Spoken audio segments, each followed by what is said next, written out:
ఏదో ఈశ్వరుని ఆరాధన చేసి ఆ పుణ్యఫలంతో ఆ భోగాన్ని అనుభవిస్తూ బతుకుతున్నవాడు అటువంటి వాడొక్కడొచ్చి నువ్వు వాళ్ళు అనుకున్న కారణానికి ఈయన అనుకున్న కారణం వేరైతే ఇంతమంది కాలిపోవలసిందే, ఇంతమంది తెల్లవారితే ఆయనే ఆగ్రహించారా, ఇంతమంది గుండెలు బాదుకు నేడుస్తారు. ఏడవల లంక కాలిపోయింది హనుమకి. హనుమ తోకతో పెట్టేశారు నిప్పు, కాలిపోయిందంతే. అందుకే ఒక మాట అంటుంటారు, అది మామూలు నిప్పు కాదు, యశోకవన్నిం జనకాత్మజాయ. ఇంకొక మహాతల్లి ఏడిచింది అక్కడ. ఆ ఏడుపు ఏం చేసింది? మొత్తం లంకని కాల్చింది, రావణాంతపురంతో సహా కాల్చింది. మళ్ళీ కావాలంటూ ఉంటే సీతమ్మ. ఇది నువ్వు తెలుసుకోగలిగితే నీ జీవితం పండిపోయినట్టు.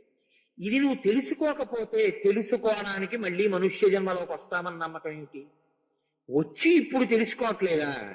మళ్ళీ ఎప్పుడో వచ్చి ఎప్పుడో తెలుసుకుంటావా? ఏమి నమ్మకం? మళ్ళీ ఎన్ని కోట్ల జన్మలు దాడుతావో, ఎప్పుడో మనుష్య జన్మ. అప్పుడు వస్తే మాత్రం అసలు ఇంత ఉపాసన రహస్యాన్ని తెలుసుకుని ఆ బిగింపు నీకు వస్తుందని ఏమి నమ్మకం? ఇప్పుడు ఉన్న అవకాశం ఇదే అడుగుతుంది సీతమ్మ. ఇహ సంతో నవాసంతి సతోవా నానువర్తసే తథాహి విపరీతాతే బుద్ధిరాచారవర్జిత అని అడిగింది ఆవిడ.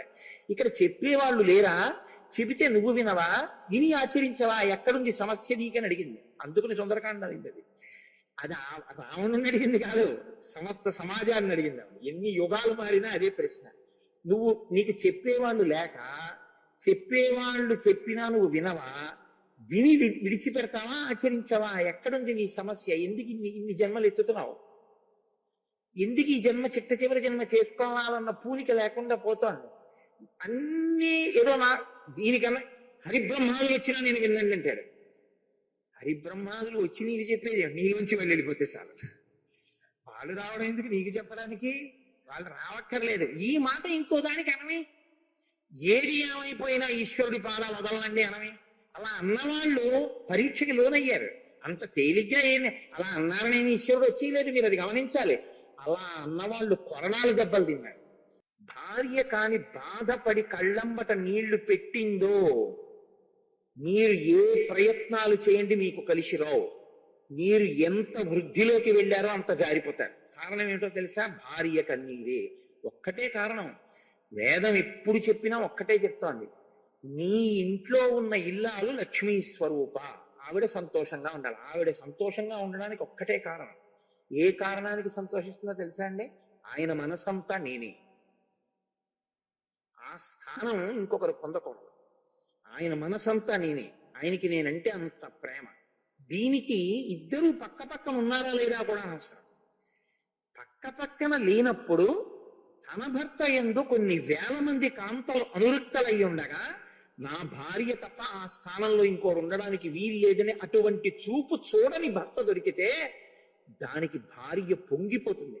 ఆ పొంగు పురుషుణ్ణి ఎంత వృద్ధిలోకి తీసుకెళ్తుందంటే అంత వృద్ధిలోకి తీసుకెళ్తుంది. సీతమ్మ తల్లిని తీసుకెళ్లి రావణాసురుడి యొక్క అశోకవనంలో పెడితే ఆ తల్లి నిరంతరం రామధ్యానమే చేసింది తప్ప ఒక్కనాడు, అదే సుందరకాండలో హనుమ అంటారు, ఇంతమంది ఇన్ని అనుభవిస్తున్నారు, నా తల్లి సీతమ్మ కూడా రాముడి పక్కన ఇలా ఉండి ఉంటే, లేదా ఆ శ్లోకాన్ని చెప్పడం కూడా నాకు ఎక్కువ ఇష్టం ఉండదు. సీతమ్మ తల్లి వీళ్ళలా ఇంకోలా బుద్ధి కలిగి ఉన్న రాముడు అలా ఉంటాడు. కాబట్టి భార్య అనేటటువంటిది మీ సంపదకి కారణమై ఉంటుందని మీరు ఎప్పుడూ గుర్తుపెట్టుకోవాలి. మీ అభ్యున్నతంతా ఎవరి మీద ఆధారపడుతుందో తెలుసా అండి? ఆవిడ మీద. ఆవిడ నవ్వుతూ ఉండేటట్టుగా మీరు చూసుకోవలసి ఉంటుంది. అందుకే పెద్దవాడికి ఇచ్చి పెళ్లి చేస్తారు. అంటే చిన్నవాడికి ఇచ్చి చేయకూడదు. ఖచ్చితంగా భార్య యందు లోపమే ఉంటుంది అంది శాస్త్రం. ఆమె యందు అపరిపక్వతే ఉంటుంది. పరిపక్వత ఉంటుందని నువ్వు అనకూడదు. భర్త కన్నా ఎప్పుడూ పరిపక్వత భార్యది తక్కువే. తక్కువ ఎందుకు అంటే అందుకే చిన్నపిల్లనిచ్చి చేస్తారు. ఇప్పుడు నువ్వేం చేయాలి? నువ్వు నీ కడుపులో పెట్టుకుని దిద్దుకోవాలి తప్ప, నేను మళ్ళీ మళ్ళీ చెప్తున్నాను, మీరు ఏ పురుషుణ్ణి నమ్మకూడదంటే లోకంలో తమ భార్య మీద నేరాన్ని కానీ చెప్పాడో ఇంకో వ్యక్తితోటి వాణ్ణి మీరు ఎప్పుడు విశ్వసించకూడదు. మా ఆవిడండి ఇలా ఉంటుంది అన్నాడు అనుకోండి, వాడంత అధమాధముడైన పురుషుడు లోకంలో ఇంకోటి లేడు. తన భార్య గురించి తానే దిద్దుకోవాలంటే, అసలు తన భార్యని దిద్దుకోవడం విషయంలో ఇంకొక పురుషుడి జోక్యం కాని, ఇంకొకరి జోక్యాన్ని కాని పురుషుడు అపేక్షించకూడదు. అలా అపేక్షిస్తే వాడే అధమాధముడు. కన్న తల్లి అయినా అంతే. కన్న తల్లి విషయంలో కూడా కన్న తల్లిని నువ్వు గౌరవించడం, కన్న తల్లితో ఏదైనా దిద్దుబాటు చేసుకోవలసిన వ్యవహారం వస్తే మూడో మనిషి జోక్యం ఉండకూడదు. రాణా ప్రతాప్ సింగ్ గొప్పతనం అంతా అదే కదండి. మహానుభావుడు తల్లితో విభేదిస్తే మేనమామ గారు నచ్చ చెప్పడానికి వస్తే ఆయన మాట్లాడడానికి అవకాశం ఇలా తల్లికి నమస్కారం చేసి తీసుకొచ్చాడు. రాస వ్యవహారంలో జోక్యం చేసుకుందని అంతఃపురానికి నమస్కారం చేయడం మానేశాడు. ఎప్పుడు వచ్చి నమస్కారం చేసే రాణా ప్రతాప్ ఎందుకు రావట్లేదని ఆవిడ అన్నదమ్ముడు కబురు చేసింది. మేనమామ వస్తున్నాడని తెలిసింది. మేనమామ వస్తున్నాడు అంటే నువ్వు ఎందుకు వెళ్ళటం లేదు ఈ మధ్య అమ్మ దగ్గరికి, అమ్మకి ఎందుకు నమస్కారం చేయలేదని మేనమామ అడుగుతాడని, మేనమామ అడిగాక అమ్మకి తనకి రాజీ ఉండకూడదు. అమ్మకి తనకి రాజీ చేయవలసిన అవసరం ఇంకోటికి ఉండకూడదు లోకంలో. అమ్మని తాను పూజిస్తాడు, అమ్మతో ఏమైనా ఉంటే తను దిద్దుకుంటాడు. అమ్మ అంత పూజనీయురాలు లోకంలో. కాబట్టి అటువంటి అమ్మకి నమస్కారం చెయ్యి అని మళ్ళీ మేనమామ చెప్పడం ఏంటి, తనే వెళ్ళిపోయాడని. వెళ్ళిపోయి అమ్మకి నమస్కారం చేసి, అమ్మ నీతో నాకు ఈ విషయంలో ఖేదం కలిగింది, రాలేదు, కాబట్టి నువ్వు ఇంకెప్పుడు ఇటువంటి తప్పు చేయకు, నా జీవితాంతం నీకు నమస్కరిస్తానని చెప్తున్నాడు. ఇది మీకు శ్రీరామాయణంలో సుందరకాండలోంచి మీరు ఏరుకోవలసినటువంటి అద్భుతమైనటువంటి సత్యాలు. ఇవి ప్రతి ఘట్టంలోనూ ప్రతి చోట ప్రతి విషయాన్ని నేను వివరణ చేస్తూ వెళ్ళడం సాధ్యం అయ్యేటటువంటి విషయం కాదు. కాబట్టి నేను ఆ బాహ్య వైభవాన్ని సౌందర్యంగా చెప్పేటప్పుడు లోపల ఉండేటటువంటి వైభవాన్ని మీరు స్వీకరించవలసి ఉంటుంది. అందుకే సుందరకాండ పారాయణ కాండ అంటారు. సుందరకాండని పారాయణ చేయండి అంటారు. బాలకాండ పారాయణ చేయమని చెప్పరు, లేకపోతే ఇంకో కాండని పారాయణ చేయమంటారు. సుందరకాండ పారాయణ చేయండి అంటారు. ఎందుకంటారో తెలుసా అండి? మీరు ఎంత మిమ్మల్ని మీరు దిద్దుకుంటుండనివ్వండి, కిలుం పెట్టే ఇత్తడి గింజ లాంటిది జీవితం. ఎప్పుడు మళ్ళీ కిలుం పెడుతుంది, మళ్ళీ చింతపండుతో తొమ్ముతూ ఉండాలి. మీలోకి ఏ తప్పులు వస్తున్నాయో గమనించి దిద్దుకోవడానికి అవకాశం సుందరకాండ ఇచ్చేస్తుంది. ఎప్పటికప్పుడు తోముతుంటుంది సుందరకాండ. అందుకే సుందరకాండ పారాయణ కాండ. నాకు తెలిసి కొంతమంది పెద్దల జీవితాల్లో సుందరకాండ అంతర్భాగం. అసలు వాళ్ళు సుందరకాండ చదవకుండా, సుందరకాండ శ్లోకాలు ఒకసారి చదవకుండా వాళ్ళ జీవితంలో ఒక్కరోజు కూడా వెళ్ళదు. ప్రతిరోజు ఒక సర్గో కొన్ని శ్లోకాలు చదువుతూ ఉంటారు. ఎందుకంటే అది అంత మానసిక పరిపుష్టినిస్తుంది, వ్యక్తిని మహోన్నతుణ్ణి చేస్తుంది. మీరు చూడండి, శ్రీరామచంద్రమూర్తి ఆఖరణ అగ్ని పరీక్షకి వెళ్ళమన్నారు సీతమ్మని. మా ఆవిడ నాకు లభించిన తర్వాత నేను ఆవిడ శీల పరీక్ష చేయవలసి ఉంటుందని ఆయన ఎప్పుడైనా ఎవరితో అన్నారా? ఎప్పుడు అనలేదు. రాముడి శీలం అది. తనకి తన భార్యకి మధ్యలో ఉన్న వ్యవహారం తనకి తన భార్యకి తెలుసు, అంతే.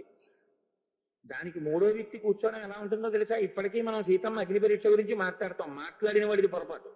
సీతమ్మకి తెలుసు, రాముడికి తెలుసు, వాళ్ళిద్దరు ఒకరినొకరు ఎందుకు పరీక్ష చేసుకున్నారు. అది దంపతుల మధ్య ఉండవలసినటువంటి గొప్ప అవగాహన. దాని చేత గొప్పవాళ్ళు అవుతారు. ఎంత దగ్గరగా ఉన్నారన్నది కాదు, ఎంత హృదయాలు దగ్గరగా ఉన్నాయన్నది చాలా చాలా ప్రధానం.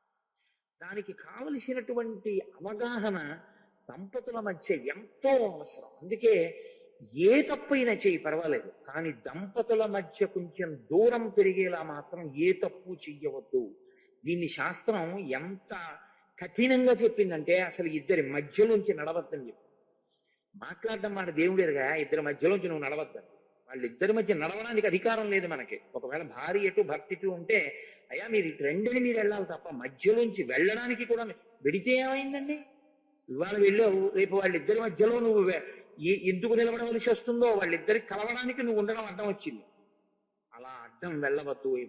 ఎప్పుడూ కలిసి ఉండడమే చూడంతే తప్ప ఎన్నడూ దాంపత్యం మధ్యలోకి వెళ్ళకూడదు. ఆ తీర్పుని దృష్టిలో పెట్టుకునే సుందరకాండ నడుస్తుంది. చాలా అద్భుతంగా ఉంటుంది. దాంపత్యం స్థాయి దగ్గర నుంచి ఉపాసన స్థాయి వరకు సుందరకాండలో కలుపుకోనటువంటి విషయం ఉండదు. ఏరుకోవడం మీ వంతు. ఏరుకోవడం మీకు చేతనైతే సుందరకాండ వజ్రముల యొక్క గని. సాలగ్రామాలు ఎక్కడ ఉంటాయండి? రాళ్లలోనే ఉంటాయి. సాలగ్రామాలు రేవని ఉండదు. అన్ని రాళ్ళ రేవులోంచే సాలగ్రామాలు తీస్తారు. అన్ని రాళ్ళు తీసి ఇది సాలగ్రామం కాదని వదిలేసి సాలగ్రామాన్ని అందులోంచే తెచ్చి పూజ చేస్తారు. సాలగ్రామాలన్నీ రాళ్ళ రేవులోనే ఉన్నట్టు మీకు ఏది సాలగ్రామంగా మీ జీవితాన్ని ధరించాలో అది ఈ రేవులోనే జరుగుతుంది. అందుకే సుందరకాండ పారాయణ కాండ. కాబట్టి భేరీ మృదంగాభిరుతం శంఖఘోష నినాదితం నిత్యార్చితం పర్వహుతం పూజితం రాక్షసై సదా. నాకు ఒక విషయం జ్ఞాపకానికి వస్తుంది. నేను ఒకప్పుడు మళ్ళీ ఊరి పేరు చెప్తే తెలిసిపోతుంది. నేను ఒక ఊరు వెళ్ళా ఉపన్యాసం చెప్పడానికి. ఆయన చాలా గొప్ప ఉపాసకుడు. ఆయన కారులో నేను ఒక రోజున ఉపన్యాసానికి వెళ్తుంటే ఆయన నన్ను అడిగారు, ఈశ్వరుడికి ఏమన్నా నమస్కారం చేయాలి కోటేశ్వరరావు అసలు రోజు నేనని అడిగాను. నేను ఎంత సంతోషించాను. అసలు ఈ ప్రశ్న వేసేవాడేవాడు? ఏదైనా చేయగానే ముందు కామ్యం మా అబ్బాయి పెళ్ళో మా అమ్మాయి పెళ్ళో అనేవాడే గాని అసలు ఈశ్వరుడిని ఏమని నమస్కారం చెయ్యాలనేవాడు ఎవడుంటాడు? నా ఆధ్యాత్మిక జీవితంలో నేను కొన్ని ఊళ్ళు వెళ్ళాను, ఎందరితోనో సమన్వయం అయ్యాను. ఆ ప్రశ్న వేసిన వాడు ఆయన ఒక్కడే. నన్ను ఇంకెవ్వరూ వేయలేరు. ఆయన ఒక్కడే అడిగాడు నన్ను ఆ ప్రశ్న. అసలు ఈశ్వరుడికి ఏమని నమస్కారం చేయనండి అని అడిగాడు. ఇది భాగవతంలో మాలాకారుడు చెప్పాడు. నీ పాద కమల సేవయు నీ పాదార్చకులతోడి నెయ్యము నితాంతాపార భూతదయయు తాపసమందార నాకు దయసేయకటే. ఏది అడిగినా ఎందుకు అడగాలంటే, ఈశ్వర నా మనశ్శాంతి నీ అర్చన యందు వైక్లభ్యం రాకుండా ఉండడానికి నాకు మనశ్శాంతిని అనుగ్రహించు అని అడగాలి తప్ప నేను మనశ్శాంతిగా కూర్చొని 15 సమోసాలు తినడానికి మనశ్శాంతిని అని అడగకూడదు. ఏదైనా మళ్ళీ ఈశ్వరాభిముఖమే చెయ్యాలి. కాబట్టి ఏమని నమస్కారం చేయాలంటే ఒక్కటే నమస్కారం. నీ పాదపద్మముల యందు భక్తి చెక్కు చెదిరిపోకుండా ఉండగలిగిన ప్రశాంత జీవితము, నీ పాదములను వదలని స్థితి నాకు అనుగ్రహించు. అదొక్కటే చాలు. ఇంకేం కావాలి మీకు? అందులోకే అన్నీ వచ్చేస్తాయి. కాబట్టి ఇప్పుడు ఆయన వెతుకుతున్నారు. చాలా మంది ఇళ్ళు ఒకళ్ళ ఇద్దరా, అందరూ రాక్షసులే. రాక్షసులే అన్న మాటకు అర్థం ఏంటండి? తన ఉపాసనా బలాన్ని కేవలము తన భోగమునకే వాడుకునేవాడు అంతే. ఆయన వల్ల ఉపయోగం లోకానికి ఏమి ఉండదు. ఆయన అనుకుంటే ఆయన ఇది అనుభవించాలనుకున్నాడు అనుకోండి, ఆయన బలంతో వచ్చి మీ మీద పడతాడు. పడ్డాడనుకోండి, మీరు ఏరిస్తే చంపుతాడు. మీరు బలవంతులు అనుకోండి, కాళ్ళు ఎట్టుకుంటాడు అంతే. అందితే జుట్టు అందకపోతే కాళ్ళు అంటారు. వాళ్ళ వల్ల లోకానికి ఏమైనా ప్రయోజనం ఉంటుందా? ఏమీ ఉండదు. వాళ్లే రాక్షసులు. వాళ్ళ పేర్లు ఎన్ని చెప్పుకుంటే అంతమంది ఓ చోట చేరారంటే అలాంటి వాళ్ళందరినీ చేర్చుకోగలిగిన వాడు అక్కడ ఉన్నాడు. దుర్మార్గులందరికీ నాయకత్వం వహించగలిగిన పెద్ద దుర్మార్గుడు వాడు చేరాడు అనుకోండి, వాడి దగ్గరికి అందరూ చేరిపోరు. అలా అందరూ అక్కడికి చేరారు. ఇప్పుడు భగవంతుడికి తేలిక. ఎందుకంటే వెళ్ళి వెతికి వెతికి చంపక్కర్లేదు, అందరూ ఒక్కచోట ఉన్నారు. కాబట్టి ఆయన ఇప్పుడు ఇక్కడికి రావాల్సి వస్తాం. కాబట్టి మహర్షి అంటారు, మహోదరస్య చ గృహం విరూపాక్షస్య చైవహి విద్యుజ్జిహ్వస్య భవనం విద్యున్మాలేస్తథైవ చ శుకనాసస్య వక్రస్య శకస్య వికటస్య చ హ్రస్వకర్ణస్య దంస్త్రస్య రోమశస్య చ రక్షసః. వాళ్ళ పేర్లన్నీ అలాగే ఉంటాయి. ఆ పేర్లు కూడా పోనీ వినడానికి సంతోషంగా ఉండవు. ప్రహస్తుడు, కుంభకర్ణుడు, మహోదరుడు, విరూపాక్షుడు, విద్యుజిహ్వుడు, విద్యున్మాలుడు, వజ్రదంస్ట్రుడు, శుకుడు, సారణుడు, ఇంద్రజిత్తు, జంబుమాలి, సుమాలి, రశ్మికేతువు, సూర్యశత్రువు, వజ్రకాయుడు, ధూమ్రాక్షుడు, సంపాతి, విద్యుద్రూపుడు, భీముడు, ఘనుడు, విఘనుడు, శుకనాసుడు, వక్రుడు, శఠుడు, వికటుడు, హ్రస్వకర్ణుడు, దంస్త్రుడు, రోమశుడు, యుద్ధోన్మత్తుడు, మత్తుడు, ధ్వజగ్రీవుడు, నాది, విద్యుజిహ్వుడు, ఇంద్రజిహ్వుడు, అస్థిముఖుడు, కరాళుడు, పిశాచుడు, శోణితాక్షుడు. అటువంటి గొప్ప గొప్ప పేర్లు. ఆ పేర్లే మీకు చెప్పేట్లా? అసలు ఆ పేరు పెట్టిన తల్లిదండ్రుల గొప్పతనం మెచ్చుకోవాలి. పెట్టించుకున్న వాడిని ఆ పేరుతో పిలిపించుకున్నందుకు అనాలి. ఆయన పేరే చూడండి ఎంత విచిత్రంగా ఉంటాయో. శుకనాసస్య వక్రస్య, వాడి పేరు వక్రుడు అంటే వంకరటింకర బతుకున్నవాడు. శఠుడు అంటే లోపల ఒకటి పెట్టుకుంటాడు, పైకోటి మాట్లాడతాడు ఎప్పుడు మోసం చేయడానికి, వాడిని శఠుడు అంటారు. అసలు ఈయన శఠుడురా అంటేనే చాలా బాధాకరమైన విషయం. వాడి పేరే శఠుడు. అంటే ఇలాంటి వాళ్ళందరూ అక్కడ చేరారు. ఈ మనఃప్రవృత్తి ఉన్న వాళ్ళందరూ ఉండడమే రాక్షసత్వం. కాబట్టి ఈ పేర్ల వాళ్ళు లంకలో ఉన్నారని మీరు అనుకోకండి. ఈ లంకలోకి వాళ్ళు చేరకుండా చూసుకోండి.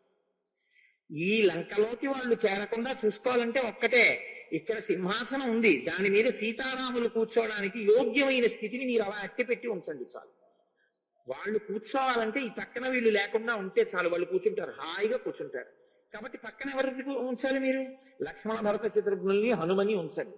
ఉంచితే వాళ్ళు వచ్చి కూర్చుంటారు. వాళ్ళు వచ్చి ఇక్కడ కూర్చుంటే మీ జన్మధన్యం. మిగిలినవంటారా? నేను ఒక మాట యథార్థంగా చెప్తాను. ఓ నవ్వు నవ్వి వదిలేయండి. మీ మనశ్శాంతిని ఏ కారణానికి పాడు చేసుకోకండి. నేను మీకు ఇచ్చే సలహా ఏమిటంటే నీ ఈశ్వరోపాసనని మాత్రం ఏ ఒక్క కారణానికి వదిలిపెట్టదు. నీతో కలవడం వదలడం కలవడం వదలడం జీవితంలో ఎంతో మంది కలుస్తారు, వదులుతారు. ఇవన్నీ కృతకమే. ప్రవేశే నిర్గమే స్తథ. ఈ కదలికలన్నీ ఆగిపోయేది ఎప్పుడంటే ఇది కదలడం ఆగిపోయిన తర్వాత అన్ని అనుబంధాలు ఆగిపోతాయి. ఆ అనుబంధాల వలన వచ్చేటటువంటి అశాంతి ఈశ్వరోపాసన యందు ప్రతిఫలించకుండా, దానివల్ల మీ ఉపాసన పాడైపోకుండా మీరు రక్షించుకుంటూ ఉండండి ఎప్పుడు. ఎందుకంటే జీవయాత్రలో మనని రక్షించేది ఏదైనా ఉంటే అదొక్కటే రక్షిస్తుంది. మిగిలిన వాళ్ళందరూ పాడు చేయడానికి పనికొస్తారు, కానీ వాళ్ళెవ్వరూ మీ మనశ్శాంతిని నిలబెట్టడానికి ఉపకరించే వాళ్ళు కారు. అన్ని వేళ ఎప్పటికి ఏ సమయానికి ఎలా అనుకూలమో అలా ఉంటారు. ఎవరైనా అంతే. కాబట్టి దాన్ ఎనీథింగ్ అంటారు చూసారా ఇంగ్లీష్లో, దేనికన్నా అవసరమైతే భార్య కన్నా ఈశ్వరోపాసనే ప్రధానంగా పెట్టారు. ఇది ఉండగా ఈశ్వరోపాసన కన్నా గొప్పది ఇంకొకటి లేదు. నా జన్మకి ప్రయోజనమేమి అదే. ఆ స్థిర చిత్తాన్ని మాత్రం బాగా నిలబెట్టుకునే పూనిక చూసుకుని ఎన్నడూ ఈశ్వరుణ్ణి అదే కోరుకోండి. ఈశ్వర, ఏ కారణం చేత ఇది నశించిపోకూడదు. నేను బేలమనస్కుణ్ణి, కదిలిపోతాను, అందుకని నేను కదిలిపోని రీతిలో నా జీవితం ఉండేటట్టు నన్ను అనుగ్రహించు అని కోరండి.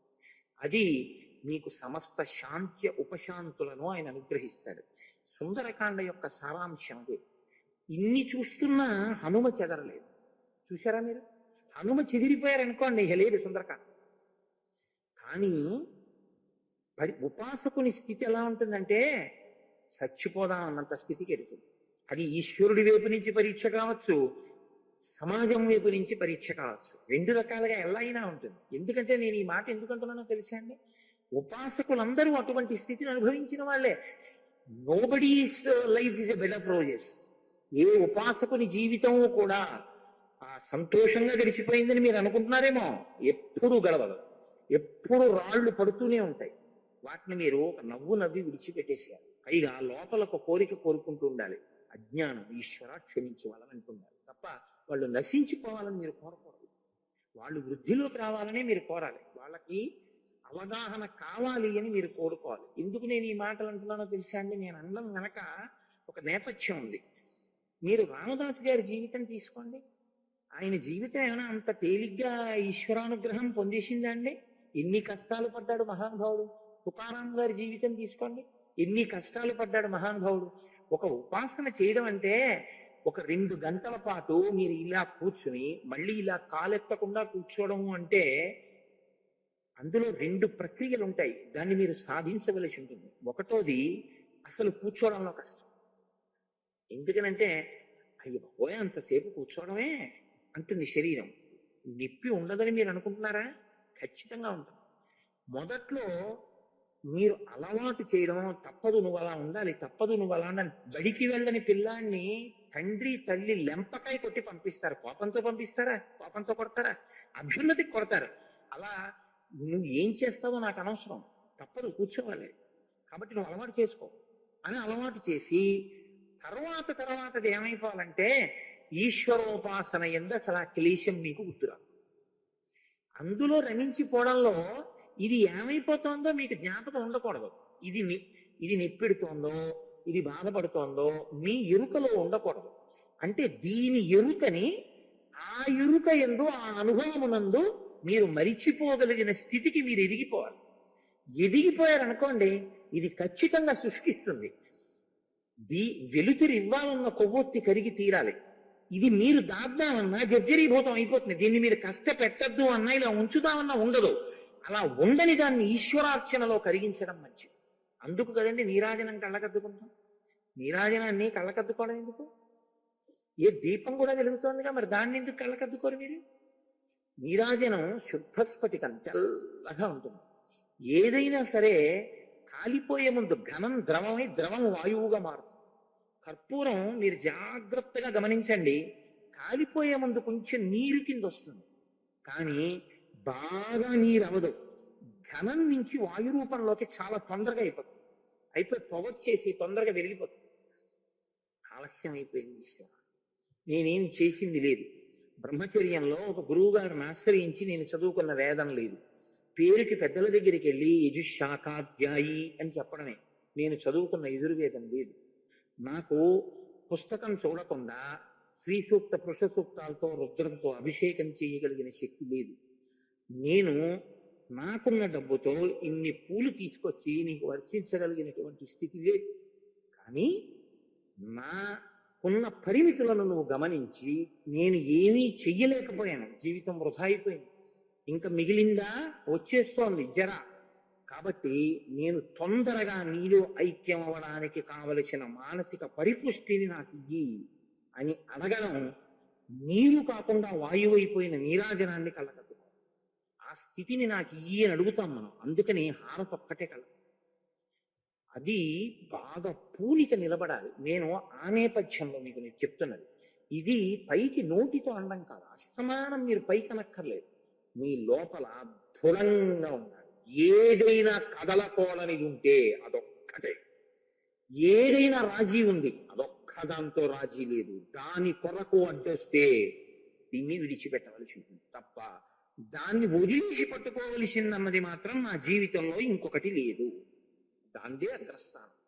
దీని ఎందు ఇక గట్టి పూనిక నిలబడిపోవాలని నిలబడిన వారు కదండి హనుమ.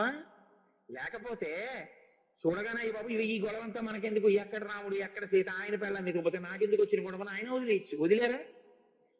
మరి ఎందుకు ఆయనకి క్లేశం? ఆయన ఏం తిన్నారు, ఏం తాగారు, ఏమి సంతోషించారు, ఎందుకంత చిన్న పిల్ల రూపం అవడం?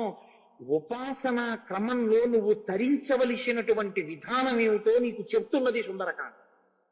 అలా తరించకుండా ఏదో ఈశ్వరునే ఆరాధన చేసి ఆ పుణ్యఫలంతో ఆ భోగాన్ని అనుభవిస్తూ బతుకుతున్నవాడు అటువంటి వాడొక్కడొచ్చి నువ్వు వాళ్ళు అనుకున్న కారణానికి ఈయన అనుకున్న కారణం వేరైతే ఇంతమంది కాలిపోవలసిందే. ఇంతమంది తెల్లవారితే ఆయనే ఆగ్రహించారా, ఇంతమంది గుండెలు బాదుకు నేడుస్తారు. ఏడవల లంక కాలిపోయింది హనుమకి. హనుమ తోకతో పెట్టేశారు నిప్పు, కాలిపోయిందంతే.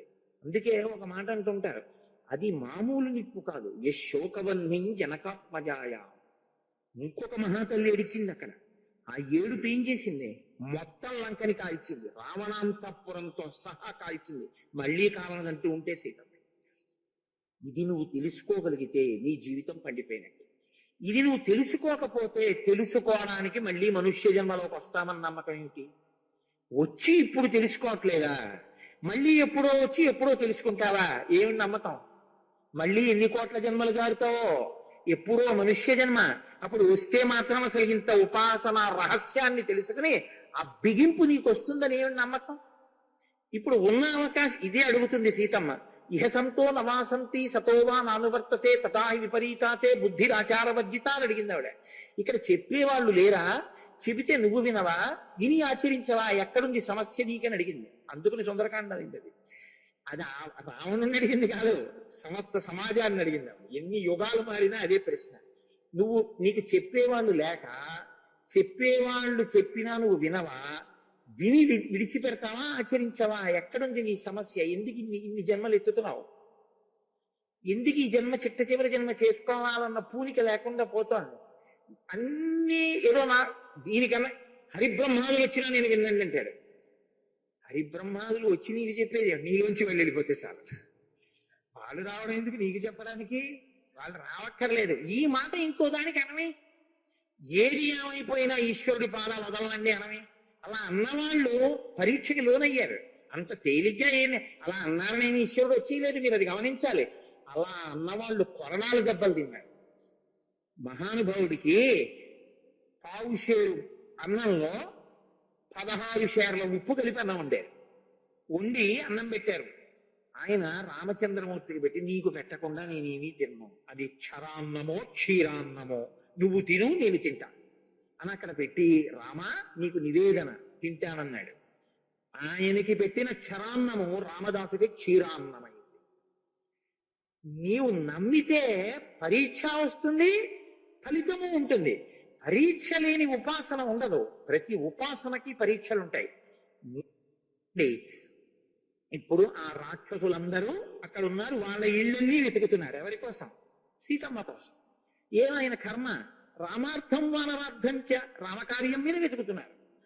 కాబట్టి శూలముద్గరహస్తాశ్చ శక్తితో మనధారిణీ దదర్శ వివిధాన్ గుల్మాన్ తస్య రక్షపతే గృహే. ఎంత అందంగా మాట్లాడతారండి మహర్షి. నీ ఇంట ఉన్న వస్తువులు, నీ ఇంట ఉండే వ్యక్తులు నీ సంస్కృతిని చెప్పేస్తాయి. నీ కొడుకు నీతో కలిసి సంధ్యావందనం చేస్తే నీ ఇంటిది ఒక స్థాయి, నువ్వు నీ కొడుకు కూడా పేపరే చదివితే నీ ఇంటిది ఒక స్థాయి. నీ ఇంటి స్థాయి చెప్పడానికి ఎవరి తీర్పులు అక్కర్లేదు, ఎవరి జోక్యం అక్కర్లేదు, ఎవరు చెప్పక్కర్లేదు కూడా. నువ్వు లేచి సంధ్యావందనం చేసుకుని నీవు చేస్తే నీ కొడుకు కూడా సంధ్యావందనం చేస్తే, నువ్వు లేచేటప్పటికి మీ ఆవిడ నీకు మన్నీళ్లు పెట్టి నువ్వు లేవగానే పూజా మందిరంలోకి వెళ్ళడం నీకు అలవాటైతే చాలు, నీ జీవితానికి శ్రీరామ రక్ష. నీ ఇంటికి వచ్చి చూసినప్పుడు అవేమీ లేకపోతే, మీ ఇంట్లో మీ నాన్నగారి ఫోటో, మీ అమ్మగారి ఫోటో, ఈశ్వరుడి మూర్తి, మహాత్ముల మూర్తులు తప్ప మిగిలిన పనికిమాలినవన్నీ ఉంటే మీరు మీ గురించి ఏమీ చెప్పక్కర్లేదు. మీరు చెప్పినా చాలా సంతోషం అండి, చాలా సంతోషం అండి అండమే. కానీ ఆహాహా ఏమి వైభవం రా నీ ఇల్లు, ఏ మూర్తులు ఎటు కళ్ళు తిప్పినా నీ సంస్కృతి ఏమిటో నీ ఇల్లు చెప్తోంది, తెలిసిపోదు. కాబట్టి ఆయన పరిస్థితి ఏమిటో అక్కడ ఉన్న వాళ్ళు చెప్తారు.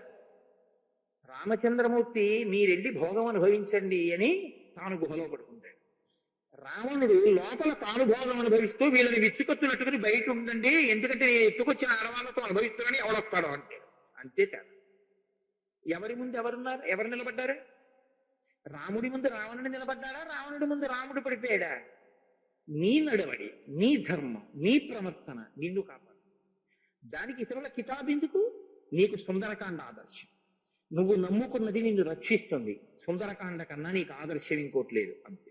నీకు ఇతరుల యొక్క ప్రమేయంతో నీకే సందర్భం లేదు, నీకు దాని గురించి పట్టింపక్కర్లేదు. అందుకే సుందరకాండ బాగా అర్థమైతే మీరు సర్టిఫికెట్ల గురించి తాపత్రయపడరు. ఆయన భక్తుడండి ఎవడో అనుకోవాలని, ఆయన ఉపాసకుడని ఎవడో అనుకోవాలని, లేకపోతే ఏదో 10 మంది నమస్కారం పెట్టాలని, 10 మంది గౌరవించాలని ఈ వెర్రి ఉంటుంది. మీరు వీటన్నిటికీ దూరంగా ఉంటారు కూడా. ఎందుకో తెలుసా అండి? ఎందుకు అవన్నీ నాకు? అవన్నీ ఎందుకు? ఆ గుర్తింపులన్నీ ఎందుకు? ఈ గుర్తింప మీకు కావలసింది? సర్వేశ్వరుడు నావాడిరా నాన్న అని ఇలా చెయ్యేసి దగ్గరికి తీసుకోవడం అని మీకు కావలసింది? ప్రహ్లాదుని ఇలా ఒక్కసారి అన్నాడంతే, చాలు నా బతుక్కి, రాక్షస వంశంలో పుట్టాను ఇలా అన్నావు, తలమించి చెయ్యేసి వీపు వరకు చాలదా నాకు అని అడిగాడు ప్రహ్లాదు. నీకు అది కావాలా, ఇది కావాలా? ఎందుకు ఆ నమస్కారాలు నీకు? ఎందుకు ఆ సన్మానాలు? ఎందుకు ఆ సన్మాన పత్రాలు? ఏం చేస్తావు? నీ శరీరం పడిపోయిన తర్వాత పెంట కుప్పలో బారేస్తాడు నీ కొడుకు, ఇంటి నిండా ఏమిటివన్నీ ఆయన ఎప్పుడో పోయాడని. ఎందుకది? ఏం పనికిరావు. నువ్వు ఈశ్వరుడి దగ్గర కూర్చుంటే సర్వేశ్వరుడు నాన్నదా అని నిన్ను దగ్గర కూర్చోబెట్టుకున్నాడా ఎప్పుడైనా? అలా నువ్వు ప్రవర్తించావని నీకు నమ్మకం ఉందా? చాలు, నీ జన్మకి ధన్యత. ఈ సర్టిఫికెట్ ఆయన దగ్గర పుచ్చుకో. ఆయనకి దగ్గరయ్యావని 10 మంది నీకు నమస్కారం పెడితే నీకు ఒరిగేది ఎందుకు? నీకు ఆ వ్యామోహం. ఇది సుందరకాండ నేర్పుతుంది. ఉపాసన యందు చిత్తశుద్ధి. అందుకే సుందరకాండకున్న గమ్మత్తు ఏమిటో తెలుసా అండి? ఒకరి గొప్పతనాన్ని ఇంకొకరు చెప్పరు సుందరకాండలో. ఎవరి గొప్పతనం వాళ్ళ ఉపాసన చేత తెలుస్తుంది. సీతమ్మ గొప్పతనం, ఆవిడ మాట అంటే అగ్నిహోత్రం ఆగిపోవలసిందే. హనుమ గొప్పతనం ఆయన నడవడి చేత తెలుస్తుంది. రావణుడి తక్కువతనం ఆయన పడుకోవడంలో, ఆయన నడవడంలో, ఆయన వీధిలో కాపలా పెట్టడంలో తెలుస్తుంది. నీకేం కావాలి? సుందరకాండలోంచి ఎలా ఉందాం అనుకుంటున్నావు? ఇవన్నీ విని రావణుడిగా ఉందాం అనుకుంటావా? ఇంకో 9 తలకాయలు మీకు తెచ్చి పెట్టినా ఉండవు. రాముడిగా ఉందాం అనుకుంటావా? ఈ యుగం కాదు, ఎన్ని యుగాలైనా నువ్వు కీర్తింపబడతావు. చాలు. నువ్వు కాదు, నువ్వు పుట్టినందుకు నీ వంశం తరించిపోయింది. 10 తరాల వాళ్ళు ఊర్ధ్వలోకాల్లోకి వెళ్ళిపోతారు. చాలు వీడు పుట్టాడని. వాడి శరీరం విడిచిపెట్టేసిన నాడు వాడు వెడుతూ ఉంటే సర్వేశ్వరుడు ఎదురొచ్చి చేతులిచ్చి వాడిని తీసుకెడతాడు. రారా, నిన్ను నాలో కలుపుకుంటున్నాను. నీకేం కావాలి? మిగిలిన దూర్తులు మాట్లాడేటటువంటి మాటలు నిన్ను ఆపాయా, నిన్ను ఉద్ధరించాయా? నీకెందుకు? ఇలా విని ఇలా వదిలి నీ ఉపాసనని పాడు చేసుకోవద్దు. ఇది సుందరకాండ యొక్క తీర్పు. మహత్తరమైన మాట సుందరకాండ మాట. దాన్ని దేనికోసం పణంగా పెట్టడం? ఐహిక భోగాల కోసం కన్నా నిష్కామోపాసనకి కూడా ప్రయత్నం చేయాలి. కూడా నేను ఎందుకన్నానో తెలుసా అండి? భగవద్గీతలో శ్లోకం ఉంది, ఆర్తి జిజ్ఞాసు రథార్థి జ్ఞానీచ భరతర్షభ. గృహస్థాశ్రమంలో ఉన్నవాడు కోరితే ఆయన్నే కోర కదా. నాకు కష్టం ఉందండి, నేను ఎవరికి చెప్పాలి? నేను అసలు ఆ కష్టాన్ని తీర్చుకోవడానికి ఒకరి దగ్గరికి వెళ్లే ముందు నేను నా ఈశ్వరుడికి చెప్పుకోవాలి.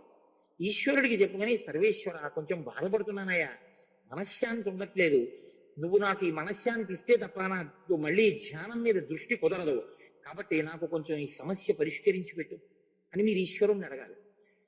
ఇప్పుడు ఈశ్వరుణ్ణి అడగకుండా ఎలా ఉంటారు మీరు? కామ్యం తప్పదు కాబట్టి కూడా అన్నాను నేను. గృహస్థుకి కామ్యం ఉండి తీరుతుంది, అడగాలి. కానీ అడిగితే ఈశ్వరుణ్ణి అడగండి, ముందు ఆయన్ని అడగండి, ఆయనకి చెప్పండి, ఆయనకి చెప్పి వెళ్ళండి మీరు ఎక్కడికన్నా వెళితే తప్ప మీరు మామూలుగా వెళ్ళొద్దు. మీరు ఎలాగా ఉండవలసి ఉంటుంది అంటే, ఈశ్వరుడు మీ వెంట మీరు ఇంట్లో శుభకార్యం జరుగుతున్నా మీకు మిగిలినవన్నీ అనవసరం అండి. నేను ఒక్క మాట చెప్తున్నా, ఎందుకో తెలుసా? మీరు ఏం చేసినా మంట పెట్టేవాళ్ళు ఎప్పుడు ఉంటారు, లోకంలో ఉండకుండా ఉండరు. నేను మీకు యథార్థం చెప్తున్నా, గాంధీ మహాత్ముడిని విమర్శించే వాళ్ళు ఉంటారు, చచ్చిపోయే ముందు హే రామ్ అన్నా కూడా విమర్శిస్తారు. పరమాచార్య స్వామి అంతటి మహానుభావుణ్ణి మాటలు అనేవాళ్ళు ఉంటారు. వివేకానందుడు అంటారు, రామకృష్ణ పరమహంస అంటారు, నోరుందిగా ఏమైనా అంటారు. నీకెందుకు వాటి గురించి? నువ్వు నమ్ముతున్నది నువ్వు వదిలిపెట్టవద్దు. ఇది బాగా పట్టుకోవాలి. సీతమ్మ తల్లి భర్తనంత నమ్ముకుందంత ఉపాసన చేసింది. నీ మాటలు అన్నాడు రావణుడు వెళ్ళి, ఆవిడ చెదిరిపోయి ఉండుంటే ఒక్కసారి ఆవిడ కానీ ఇన్ని అంటున్నాడు అబ్బా నిజమేలే అను, లేకపోతే వాడు అంటున్నారని బాధపడ్డాము చేసి ఉంటే, సీతమ్మ తల్లికి వాడు గుడి కట్టి మీరందరూ పూజ చేసి ఉండేవారా? వాడంటాడు అన్నందుకు వాడు పోతాడు, కానీ నాకు నా రాముడు ఉన్నాడు వస్తాడు నమ్మింది. మీకు అంతే సుందరకాండ తీరు. కాబట్టి సుందరకాండని మీరు ఆ కోణంలో వినవలసి ఉంటుంది. మీరు ఆ కోణంలో విని దాన్ని అన్వయం చేసుకోవాలి జీవితంలో. చేసుకుంటే అన్ని వైపుల నుంచి మీకు రక్షణ కలుగుతుంది, ఈశ్వర రక్షణ. ఎందుకంటే ఒక్కటే కారణం అండి, ఇది అమూల్యం. తిక్కుమాలిన గోలంతా ఎందుకంటే ఇది రాదు వచ్చిన గొడవ. ఇది ఎందుకు రాదంటున్నానో తెలుసా అండి? ఇది మీకు ఇవ్వాలని నియమమేం లేదు. చాలా మంది తెలియక ఏమంటారంటే మళ్ళీ పుడతానండి మనిషిగా అప్పుడు చేస్తానంటాడు. అలా ఏం లేదు శాస్త్రంలో. ఈశ్వరుడికి అధికారం లేనిది ఏదైనా ఉంటే నీకు మళ్ళీ జన్మనివ్వడం మీదే. ఈశ్వరుడికి అధికారం లేదు. ఈశ్వరుడు నిన్ను నేను మళ్ళీ మనిషిగా పుట్టిస్తాను అని ప్రమాణము చెయ్యలేడు. ఎందుకో తెలుసా అండి? ఒక్కటే కారణం, మీ మరు జన్మ కానీ జన్మ లేకపోవడం కానీ మీ చేతిలోనే ఉంటుంది, కిందకి వెళ్ళిపోవడం కానీ. కారణం ఏంటంటే తీర్పు ఈశ్వరుడు తన మీద పెట్టుకోవడం. అందుకే మీరు ఏం చేస్తున్నా వాసనారూపంగా వెళ్ళి మనసు పట్టుకుంటుంది. మీరు ఒంట్లో ఓపిక ఉండగా మీ అనురక్తిని బాగా దృఢతరం చేసేసారనుకోండి, ఈశ్వరుణ్ణి పట్టుకోవడం అలవాటు చేశారనుకోండి, తలుపు సందులో వేలు పడింది శివ శివ అంటాం అలవాటైంది అనుకోండి, ఒక కష్టం వచ్చింది ఈశ్వర అని ఏడవడం అలవాటైంది. నీకు ప్రాణోత్క్రమణం కూడా ఉంటుందిగా, మరి పుట్టిన ప్రతివాడు వెళ్ళిపోవలసిందేగా. అప్పుడు కూడా ఈశ్వర అనే ఏడుస్తాడు. ఈశ్వరుడు ఏం చూస్తాడో తెలుసా అండి? నేను ఏడాది అల్లా తెల్లారకట్ట 3ంటికి లేచి చదివానండి అంటే అది ఎంసెట్ అంటున్నారా, నువ్వేం రాసావు దాన్ని బట్టి నీ ర్యాంకు. నీ ప్రాణోత్క్రమణంలో నువ్వు దేన్ని స్మరించావు అదే నువ్వు పట్టుకున్నావు జీవితాంతం. నీ ప్రాణోత్క్రమణమునందు ఈశ్వరుణ్ణి పట్టుకున్నావు. ఎలా పట్టుకుంటావు? అన్నిటికన్నా అధికం అదే అన్న పూనిక నీకు ఇక్కడ ఉండాలి. మిగిలినవన్నీ అది చేరడానికి ఉపకరణములని పట్టుకుంటున్నావు అంతే. దానికన్నా ఇవి ఎక్కువ కావు. ఇప్పుడు నువ్వు అదే స్మరిస్తావు, అది స్మరిస్తే ఆయనలోకి వెళ్ళిపోతావు. లేదు ఏవో మంచి విషయాలు స్మరిస్తూ వెళ్ళిపోయావు. పండిత వంశంలో మహాపురుషుడి కడుపున పుట్టి ఉపాసన సిద్ధి కలిగేటట్టుగా పుడతావు. లేదు ఏ ఐశ్వర్యాన్నో లేకపోతే ఏవో పనికి మాలిన విషయాలో స్మరించావు, అయిపోయింది. తిరియక్ అంటారు, వెన్నుపాము అడ్డంగా ఉండే జీవి కింద వెళ్ళిపోతాడు. వెళ్ళిపోతే వచ్చే నష్టం ఏమిటో తెలుసా అండి? ఇక బుద్ధి ఉండదు, ఇంకేం చేయలేడు ఆ శరీరంతో. ఆవు మీరు చూడండి, ఆవు పాలిస్తుంది, అభిషేకం ఎవరు చేసుకుంటారా? పాలు తెచ్చుకున్నవాడు చేసుకుంటాడు. ఫలితం ఎవరిది? ఆవు చేస్తారా? ఏమీ ఉండదు. ఆవు పాలిచ్చింది కదండి, బతికున్నన్నాళ్ళు స్వామివారికి అభిషేకం చేశాం కదా, మరి ఆవుకు ఫలితం లేదా? ఏమీ లేదు. తెచ్చుకున్న వాడికి, గడ్డి పెట్టిన వాడికి, పాలు పోసి అభిషేకం చేసిన వాడికి. తిరియక్కుకుండేటటువంటి పరిమితి అది. అది ఇంకా ఏమీ చేయలేదు. ఆ ఉపాధులు ఉన్నా అవన్నీ కూడా దురదృష్టవంతమైన ఉపాధులు. ఏ కోణంలో ఈశ్వరార్చన చెయ్యలేవు. ఇక సుందరకాండ ఏం వింటాయి, సుందరకాండ ఏం చదువుతాయి? అది ఒక్క దీనికే అర్హత. ఇది పడిపోతుంది వచ్చిన గొడవ, ఇది ఉండదు. ఎప్పుడు పడిపోతుంది తెలియదు. ఎప్పుడు అంటాయండి, అప్పటి వరకు ఉంటుందని నమ్మకం ఏంటి? ఉన్న సమయం చాలా అపురూపం. కాబట్టి దీన్ని వాడవలసిందే ఈశ్వరార్చనకి. అన్నిటికన్నా ప్రధాన కారణం అదే. కాబట్టి మీరు అసలు సనాతన ధర్మంలో ఉన్నటువంటి ప్రధాన సిద్ధాంతం ఏమిటంటే పునర్జన్మ. పునర్జన్మ ఉన్నది అని అంగీకరిస్తే సనాతన ధర్మంలో ఉన్నాడని గుర్తు. పునర్జన్మ ఉన్నది అని అంగీకరించాడని గుర్తు ఏమిటో తెలుసా అండి? బొట్టు పెట్టుకుంటాడు. బొట్టు పెట్టుకోలేదు అనుకోండి, వాడు సనాతన ధర్మములో ఉన్నవాడు కాడు అని గుర్తు. నేను నమ్మను వేదాన్ని, నేను నమ్మను ఉపనిషత్తుల్ని, నేను నమ్మను ఈశ్వరుణ్ణి, నేను నమ్మను పునర్జన్మ ఉంది అని బొట్టు లేకపోతే వాడు ఎన్ని చేసినా నేను అంగీకరించని చెప్పి కూర్చున్నవాడు కాబట్టి వాడికి ఆ ఫలితం లేదు. బొట్టు పెట్టుకుంటే వాడు అంగీకరించినట్లు గుర్తు. అందుకే బొట్టు అంత ప్రధానమైపోయింది. పునర్జన్మ సిద్ధాంతాన్ని అంగీకరించాడని గుర్తు బొట్టు పెట్టుకోవడం. అది అంగీకరించని వాళ్ళు ఎవ్వరూ బొట్టు పెట్టుకోరు. అందుకే బొట్టు పెట్టుకోని వాళ్ళు అందరూ కూడా పునర్జన్మ సిద్ధాంతం వాళ్ళ వాళ్ళ సిద్ధాంతాలలో ఉండదు. అది వేరుగా ఉంటుంది. ఇప్పుడు నేను దాని గురించి మాట్లాడను, నేను సుందరకాండ గురించే మాట్లాడతాను. కాబట్టి శూలముద్గరహస్తాశ్చ శక్తితో వరధారిణీ దదర్శ వివిధాన్ గుల్మాన్ తస్య రక్షపతే గృహే రాక్షసాంశ్చ మహాకాయాన్ నానా ప్రహరణోజ్జతాన్ రక్తాన్ శ్వేతాన్ సితాంశ్చైవ హరీంశ్చాపి మహాజనాన్. అక్కడ ఉన్నటువంటి వాళ్ళు శూలాలు పట్టుకున్నారు. ఎందుకు పట్టుకున్నారు? ఎప్పుడు ఏదో ఇంకోని కొడతారు, వాడు కొడతారని భయం. అంటే ఉపాధిని సక్రమముగా ఉపయోగించుకున్నవాడు కాడు, వాడే రాక్షసుడు. కాబట్టి శూలం పట్టుకుంటాడు, ముద్గలం పట్టుకుంటాడు, ఇంకోటి పట్టుకుంటాడు, తామరం పట్టుకుంటాడు, ఎప్పుడు విచ్చుకత్తులు అట్టుకుని వాడు నిద్రపోడు. ఎవడో లోపల నిద్రపోవడానికి ఇంతమంది బయట లేచుంటే వాడు పడుకుంటాడు. వీళ్ళు పడుకుంటే తాను పడుకోలేడు. అందరూ పడుకోనివ్వండి నేను పడుకుంటాను అన్నాడు అనుకోండి, ఇంకా ఎందుకయా లేచుంటారు అని ఎవరన్నారు రామాయణంలో? పక్షులు అరుస్తున్నాయి, గోళ్లకు వెళ్ళిపోతున్నాయి, ఆవులన్నీ కూడా గోశాలలకు వెళ్ళిపోతున్నాయి, అరణ్యాలకి వెళ్ళేటటువంటి కాంతలు ఆ పుల్లలేరుకునే వాళ్ళు అటువంటి వాళ్ళు గృహోన్ముఖులై వెళ్ళిపోతున్నారు. ధూమం ఆవరించినట్టు చీకటి ఆవరించేస్తాం. ఇప్పటికే ఆలస్యం అయిపోయింది, పడుకోండి నేను పడుకుంటాను అని ఎవరన్నారు? విశ్వామిత్రుడు అన్నాడు. అనసూయమ్మ అంది, అత్రి అన్నారు. అందుకే రామాయణంలో ప్రతి చిన్న విషయం చెప్తారు. ఇప్పటికే బాగా చీకటి పడింది, పడుకోండి అంటారు. మీరు పడుకోండి నేను పడుకుంటాను అంటారు ఎవరు? మన్నెవడేం చేస్తాడు అన్నవాడు. మీరు పడుకోకండి, మీరు 1,00,000 మంది తెలివేసి కత్తెట్టుకుని ఉండండి, నేను లోపల పడుకుంటానంటాడు ఎవడు? వాళ్ళు పడుకుంటే తను చచ్చిపోతాను అనుకున్నవాడు. మరి ఆ పని ఎందుకు చేసావు? ఇది సుందరంగా. మరి అంత చస్తూ బతుకుతున్నా అని తెలిసి నా అంత మొనగాడు లేదని ఎలా చెప్తున్నావు? నువ్వు నిద్రపోలేవు, వాళ్ళు 1,00,000 మంది బయట కత్తెట్టుకోకపోతే. ఈ బతుక నువ్వు దాని గురించి గొప్పగా చెప్పుకోవడమా? ఎంత అసహ్యకరమైన విషయం. విశ్వామిత్రుడు గొప్పవాడు, వశిష్ఠుడు గొప్పవాడు, అనసూయమ్మ గొప్పది, నువ్వు ఆ గొప్పవాడు. 1,00,000 మంది కత్తెట్టుకుంటే తప్ప పడుకోలేని వాడికి నువ్వు మొలగాలేని మాట్లాడతావా? ఇదే రావణుడు అంటే. నీ మాన నువ్వు పడుకోగలవా? 10 మందిని పడుకోండి మీ అందరూ, నేను పడుకుంటున్నాను అనగలవా? నాకెందుకండి, నన్నే రక్షించాలి, నన్నెవరేం చేస్తారండి అని అనగలవా? అలా అనాలంటే నిన్నెవ్వరూ ఏమీ చెయ్యని రీతిలో నువ్వు జీవిస్తున్నవాడిని గుర్తు. ఏమంటే ఎందుకైనా మంచిది నా చుట్టూ నలుగురు ఉండండి అన్న మాట ఎందుకు వచ్చింది? ఇది జీవితాలకి మీరు పడుకోవడంలో కూడా ఎంత భయం అంటే ఇదే రాక్షస జీవితము అని గుర్తు.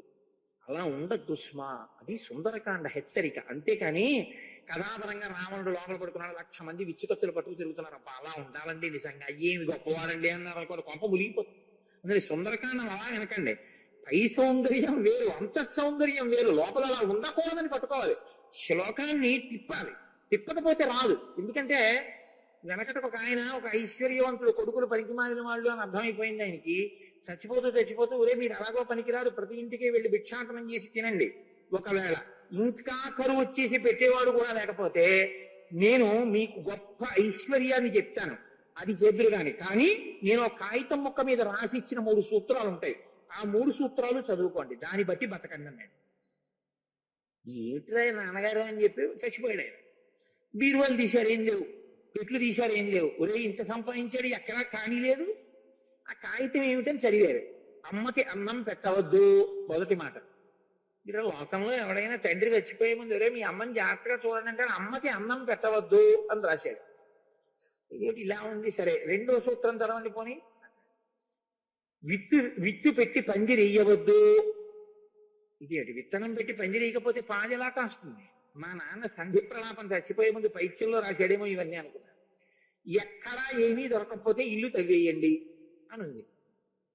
ఏంటంటే ఇల్లు అమ్మేయండి అంటే ఎవరైనా ఏమీ దొరకకపోతే ఇల్లు తవ్వేయండి ఏమిటి? వచ్చే రూపాయి కూడా రాదు. పండితుల దగ్గరికి వెళ్ళారు, చూపించారు. ప్రతివాడు చూసి మీ నాన్న సంధిలో రాశాడా ఇవన్నీ ఏమిటన్నారు. ఒక మహానుభావుడి దగ్గరికి వెళ్ళారు. ఆయన చూసి అన్నాడు, రే మీ నాన్న మహాప్రజ్ఞుడు రా, గొప్ప విషయాలు రాశాడు రా అనుకోంతో అన్నాడు. అయ్యా ఏమిటి రాశాడు? అమ్మకి అన్నం పెట్టవద్దు అని రాశాడు. అమ్మకి అన్నం పెట్టకు, అమ్మ చేతి అన్నం తింటున్నాను అనుకో. నువ్వు అమ్మకి అన్నం పెట్టడం ఏంటి? ఏమంటే ఇన్నేళ్ళు వచ్చినా మా అమ్మ చేతి అన్నం తింటున్నానండి అను, అది గొప్ప. అంతేగాని మా అమ్మగారిని నేనే చూస్తున్నానని మనకి ఎప్పుడు. అమ్మకి అన్నం పెట్టవద్దు, అమ్మ పెట్టిన అన్నం నేను తింటున్నాను తిప్పి చూడు మాటని. విత్తు పెట్టి పందిరేయవద్దు, పందిరేసి విత్తు పెట్టు. విత్తు పెట్టేసి పందిరి ఎప్పుడో వేస్తారంటే నీకు ఈలోగా ఏదో టెలిగ్రామ్ వస్తుంది, ఊరు వెళ్ళిపోతావు. ఈలోగా అది పైకి పాకడానికి పందిరి లేక కింద పాకి కాయ వేసినంత కాయదే ఏ మేక వచ్చి తినేస్తుంది. నేను పందిరి వేసి విత్తు పెట్టు, నువ్వు ఊరెళ్ళినా పైకి ఎక్కేస్తావు. కాబట్టి విత్తు పెట్టి పందిరేయవద్దు, పందిరేసి విత్తు పెట్టు. ఏమీ దొరకకపోతే ఇల్లు తవ్వండి. ఇంకా మీరు ఈ సూత్రాలు పాటించి 4 ఏళ్ల ముందు కష్టపడి బతుకుదామన్నా కూడా రోజులు వెళ్ళకపోతే అప్పుడు మీకోసమని ఇంట్లోనే పాతు పెట్టాను, అప్పుడు ఇల్లు తవ్వండి, మీకు దొరుకుతుంది. అప్పటి వరకు మాత్రం తవ్వేయకండి. అందుకని తిప్పారు. తిప్పితే అందులోంచి సారం వచ్చింది. సుందరకాండని తిప్పి చూస్తుండాలి ఒక్కొక్కసారి. అంతేగాని రావణాసురుడు లోపల పడుకుంటే 1,00,000 మంది బయట దిక్కిచ్చుకత్తులు పట్టుకున్న అబ్బాయి ఎంత గొప్పవాడండి అని వెంటనే ఆయన ఫోటో దొరుకుతుందా అని అనకూడదు. మనం అలా పడుకోకూడదండి జీవితంలో. ఎప్పుడు రాముళ్ళ గుహలోనైనా పడుకోగలగాలి అనాలి తప్ప దాన్ని వైభవం కింద స్వీకరించకూడదు. బాహ్య వైభవమైన ఆంతర ప్రమాణం ఎంతుందో చూపిస్తుంది సుందరకాండ. ఇది మీరు పట్టుకుని సౌందర్యాన్ని పిండుకోగలిగిన మీ మనస్థితి సౌందర్యం. అందుకనే సుందరకాండ మీ పట్ల సుందరకాండ. అందుకని అబ్బో ఏ సుందరకాండ అండి. అందుకని ప్రతి శ్లోకం సౌందర్యం అలా తిరుగుతుంది. మీరు ఆ సారాన్ని పట్టుకుంటే చాలు. ఇప్పుడు నేను ఇహ రావణాసురుడే అంతఃప్రమనగా అడుగులు ఇలా ఉండునో, వజ్రములుండునో, వైఢూర్యములుండునో, దిక్కుమాలనాడు పడుకోలేని వాడు ఎందుంటే ఎందుకు ఎవరికి కావాలని అడగాలి. మీరు అడిగితే అప్పుడు మీకు పట్టుకుంది సుందరకాండని గుర్తు. గుహలో పడుకున్న రాముడు గొప్పవాడండి. 3 రోజుల నుంచి చెప్తున్నారు వాడి ఇంటికి బంగారం అని, వెండి రాగని. అసలు సైతే వాడిది కాదు. బిల్డింగ్ ఎంత గొప్పదైనా కట్టండి, అసలు సైటు వాడిది కాదు. ఎంత ప్రమాణం? అసలు లంక వాడిది కాదు. పాలితాం రాక్షసేంద్రేణ నిర్మితాం విశ్వకర్మణ, అది విశ్వకర్మది, వీడు నాదంటున్నాడు. కాబట్టి ఈశ్వరుడు ఎప్పుడో వచ్చి నీది కాదు అవతలమని తీసేస్తాడు, పోయిందంటే. కాబట్టి ఇది పట్టుకోగలిగితే ధన్యత, అది సుందరకాండ. కాబట్టి ఇప్పుడు ఆయన రావణాంతఃపురం, ఆ రావణ భవనం అంతా చూశారు. ఎంత చూసినా ఎన్ని చూసినా ఏమీ కనపడలేదు. వైభవం కనపడుతోంది, బాహ్య వైభవం. పుష్పక విమానంలోకి ప్రవేశించాలి అని అనుకున్నారు. ఆ పుష్పక విమానంలో పడుకుని ఉన్నాడు ఆయన. కాబట్టి ఇప్పుడు దానికి వెళ్లే ముందు ఒకసారి ఆ అంతఃపురంలో ఉన్నటువంటి గదుల వంక చూశారు. చూస్తే మహర్షి ఒక అత్యద్భుతమైన శ్లోకం, ఈ ఒక్క శ్లోకాన్ని మీరు పట్టుకోగలిగితే సుందరకాండలో రావణ వైభవాన్ని మీరు పట్టేసుకున్నారు. సవిశ్వజాలం బలవాన్ దదర్శ వ్యాసక్త వైఢూర్య సువర్ణజాలం యథా మహత్స్రా వృషిమేఘజాలం విద్యుచ్చినద్ధం సవిహంగజాలం. అది వర్షాకాలంలో మెరుపులు ఎలా మెరుస్తాయో, ఉండుండి మెరుపు మెరిస్తే వర్షాకాలంలో మెరిసేటటువంటి మెరుపు అందం వేరు. వర్షాకాలంలో మెరుపు ఏం చేస్తుందో తెలుసా అండి? మేఘాలు దట్టంగా పట్టేస్తాయి. కాబట్టి ఆ మెరుపు తీగ మెరిస్తే గుంటూరు పట్టణం అంతా కనపడుతుంది ఆ మెరుపు తీగ. అది వర్షాకాలం కాదనుకోండి, ఏదో ఒక్క మబ్బుండో చిన్ని మెరుపు తెలుపుకుని మెరిసింది అనుకోండి, ఏదో ఫోటో తీసుకున్న ఫ్లాష్ లా ఉంటుంది, దాని అందం ఉండదు. వర్షాకాలపు మబ్బు మీద మెరుపు అందం వేరు. ఆ అందంలో మీరు ఫస్ట్ ఫ్లోర్ బాల్కనీలో కుర్చీలో కూర్చుని అలా మెరుపు తీగ వస్తుందని చూస్తున్నారు అనుకోండి, మీ కంటికి తుదామోలు ఉన్నట్టు కనపడుతుంది. మీరు ఇలా ఆకాశంలోకి చూడకుండా ఒకసారి పట్టణం వంక అలా చూడండి, ఆ పైన మెరుపు తీగ మెరుస్తుంది. మెరిసినప్పుడు చూడండి మొత్తం గుంటూరు పట్టణం కనపడుతుంది. ఒకసారి కరెంట్ ఎలాగో తీసేస్తారు గాలిగానే, కాబట్టి చక్కగా అనుభవించడానికి యోగ్యంగా వాళ్ళు సిద్ధం చేస్తారు. కాబట్టి ఇప్పుడు చీకటిగా ఉంటుంది. వాళ్ళు చేసే ఉపకారం అదే, మీరు బాగా ఆంతరంగా ఎదగాలని వాళ్ళ యొక్క కోరిక, అందుకు తీసేస్తారు కరెంట్. మిమ్మల్ని బాధ పెట్టాలని కాదు.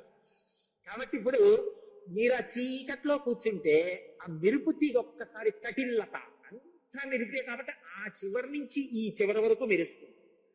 గుంటూరు అంతా మెరుపులో కనపడుతుంది.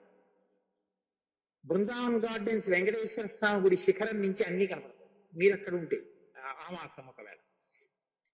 ఇప్పుడు మీరు ఊరు చూడడం మానేసి ఆకాశం వంక చూడండి. రెండో మాట, ఇప్పుడు మెరుపు తీగ ఒక్కసారి వస్తుంది. అర్జునుడు పట్టుకున్న గాంధీవనలా ఉంటుంది, అట్నుంచి ఇక్కడ వరకు మెరుస్తుంది. ఆ మెరుపు ఎలా ఉంటుందో మీకు ఇంకా కాసేపు చూద్దాం అనిపిస్తుంది, కానీ అది ఉంటుందండి? అది ఉండదు. అబ్బా కాసేపు ఉంటే బాగుందండి అలా చూద్దాం అంటే ఇలా కనబడి అలా వెళ్ళిపోతాం అనిపిస్తుంది. కింవానేన ధనేన వాజకరిభి ప్రాప్తేన రాజ్యేన కింవా పుత్ర కలత్ర మిత్ర పశుభిర్దేహేన గేహేన కిం అంటూ శంకరాచార్యులు వారంటారు. ఆయుర్నశ్యతి పశ్యతాం ప్రతిదినం జాతిక్షయం యవ్వనం ప్రత్యాయాంతి గతాః పునర్నదివసాః కాలో జగద్భక్షక లక్ష్మీస్తోయ తరంగ భంగ చపలా విద్యుచ్చలం జీవితం. మెరుపు తీగల ఈ జీవితం చపలం ఎన్నాళ్ళు ఉంటుందో వాడికి తెలుసురా అన్నారు. కాబట్టి ఇప్పుడు మెరుపు తీగ కాసేపు ఉంటే బాగుందనిపిస్తుంది, కాసేపు ఉండి కనిపిస్తే అది రావణాసురుడి యొక్క అంతఃపురంలో ఓ గది కిటికీ. అంటే కిటికీ ఎంత అందంగా ఉందో మీరు చూడండి. కిటికీ కూడా కాదు, కిటికీ తెర. వాడి కిటికీ తెర అంత అందంగా ఉంటే వాడి భవనం ఎలా ఉంటుంది, లంక ఎలా ఉంటుంది? అప్పుడు అక్కడికి వెళ్ళిన వాడికి సీతమ్మ మళ్ళీ గుర్తొస్తుందా? అది చూడడంతో సరిపోతుంది. ఇవన్నీ నాకొద్దు, సీతమ్మ ఏదని తిరుగుతున్నారు ఆయన. ఇప్పుడు ఇది సౌందర్యమా అది సౌందర్యమా? అది సౌందర్యం, హనుమ సౌందర్యం. అందుకే సుందరకాండ హనుమత్ సౌందర్యం, సుందరకాండ సీతా సౌందర్యం, సుందరకాండ రామ కథా సౌందర్యం, సుందరకాండ రామనామ సౌందర్యం. మీరు కోరుకోకూడని లంక బాహ్య సౌందర్యం. కాబట్టి సవేష్మజాలం బలవాన్ దదర్శ్యాం వ్యాసక్త వైఢూర్య సువర్ణజాలం యథా మహత్రా వృషిమేఘజాలం విద్యుచ్చినద్ధం సవిహంగజాలం. అక్కడట ఉండేటటువంటి ఆ పక్షులతో కూడుకున్నటువంటి వజ్రవైఢూర్యములతో చెక్కబడినటువంటి ఆ చాందిని కిటికీకి ఉండేటటువంటి తెర, ఆ విద్యుత్ కాంతులను విరజిల్లేటటువంటి వర్షాకాలపు మేఘం ఎలా ఉంటుందో అలా ఉంది. దాన్ని హనుమ సవేశ్వజాలము బలవాన్ దదర్శ, చాలా బలము కూడగట్టుకుని చూశాట. అదేంటంటే అంత బాగుంటే చూడడానికి బలం కూడగొట్టుకోవడం ఎందుకు? దేనికి బాగా మనసు స్థిమితం చేసుకుని ఒకటికి రెండు మాటలు మనసు స్థిరం చేసుకుని చూడవలసింది ఏంటి? చూడకూడనంత భయంకరంగా ఏదైనా ఉందనుకోండి, ఆయన కారు కింద పడిపోయారండి చూడండి అంటే చూడడానికి వెడితే మనసు దిటవు చేసుకుని బలం తెచ్చుకుని చూడవలసింది. పిల్లి పడిపోయిందండి ఆటో కింద చూడండి అంటే అది చూడడానికి భయంకరంగా ఉంటుంది. కిటికీ అంత అందంగా ఉంటే చూడడానికి ఎందుకండి? అంత అందంగా ఉన్న కిటికీ దగ్గర మనసు నిలబడిపోతే ఇంకా సీతాన్వేషణం నడవదు. కాబట్టి దీని మీద మనసు నిలబడకుండా సీతమ్మ వైపుకి మనసు నిలబడేటట్టుగా మనస్సుని బలంతో సిద్ధం చేసుకున్నారు. తన లక్ష్యం మీద దృష్టి పెట్టారు తప్ప దీని మీద దృష్టి పెట్టకుండా ఉండడానికి బలాన్ని ప్రోధి చేసుకున్నారు. అంటే ఆయన మనసు దేని మీద పెట్టాలో దాని మీదే పెట్టారు. ఇది ఆయన యొక్క యోగి లక్షణం, ఇది ఆయన యొక్క సాధక లక్షణం. సీతా దర్శనానికి ఆయన ఇంత కష్టపడ్డారు. గృహాన్ని నానావసురాజితాని దేవాసురైశ్చాపి సుపూజితాని సర్వైశ్చ దోషైః పరివర్జితాని కపిర్దదర్శ స్వబలార్జితాని. మళ్ళీ బలం అంటారు మహర్షి. గృహాన్ని నానావసురాజితాని, ధన కనక వస్తు వాహన సమస్త సంపత్తితో నిండి ఉన్నాయిట గృహాలు. ఫర్నిష్డ్ అకామిడేషన్ అంటారు చూసారా? ఒక్కొక్కసారి ఇల్లు బాగుంటే ఇంట్లో వస్తువులు బాగుండవు, ఇంట్లో వస్తువులు బాగుంటే ఇల్లు బాగుండదు, రెండు బాగుంటే గోడకి మేకులు ఎక్కువ ఉంటాయి. అలా కాదు, రెండు ఒక్కొక్క ఇంట్లో ఏంటంటే ఎక్కడ ఏ ఉండకూడదో అక్కడ ఉంటాయి. అది విచిత్రం. బెడ్రూమ్ లోకి తీసుకెళ్లి ఆచార్య పురుషుల ఫోటో పెట్టకూడదు. ఆచార్య పురుషుల ఫోటో ఎక్కడ ఉండాలి?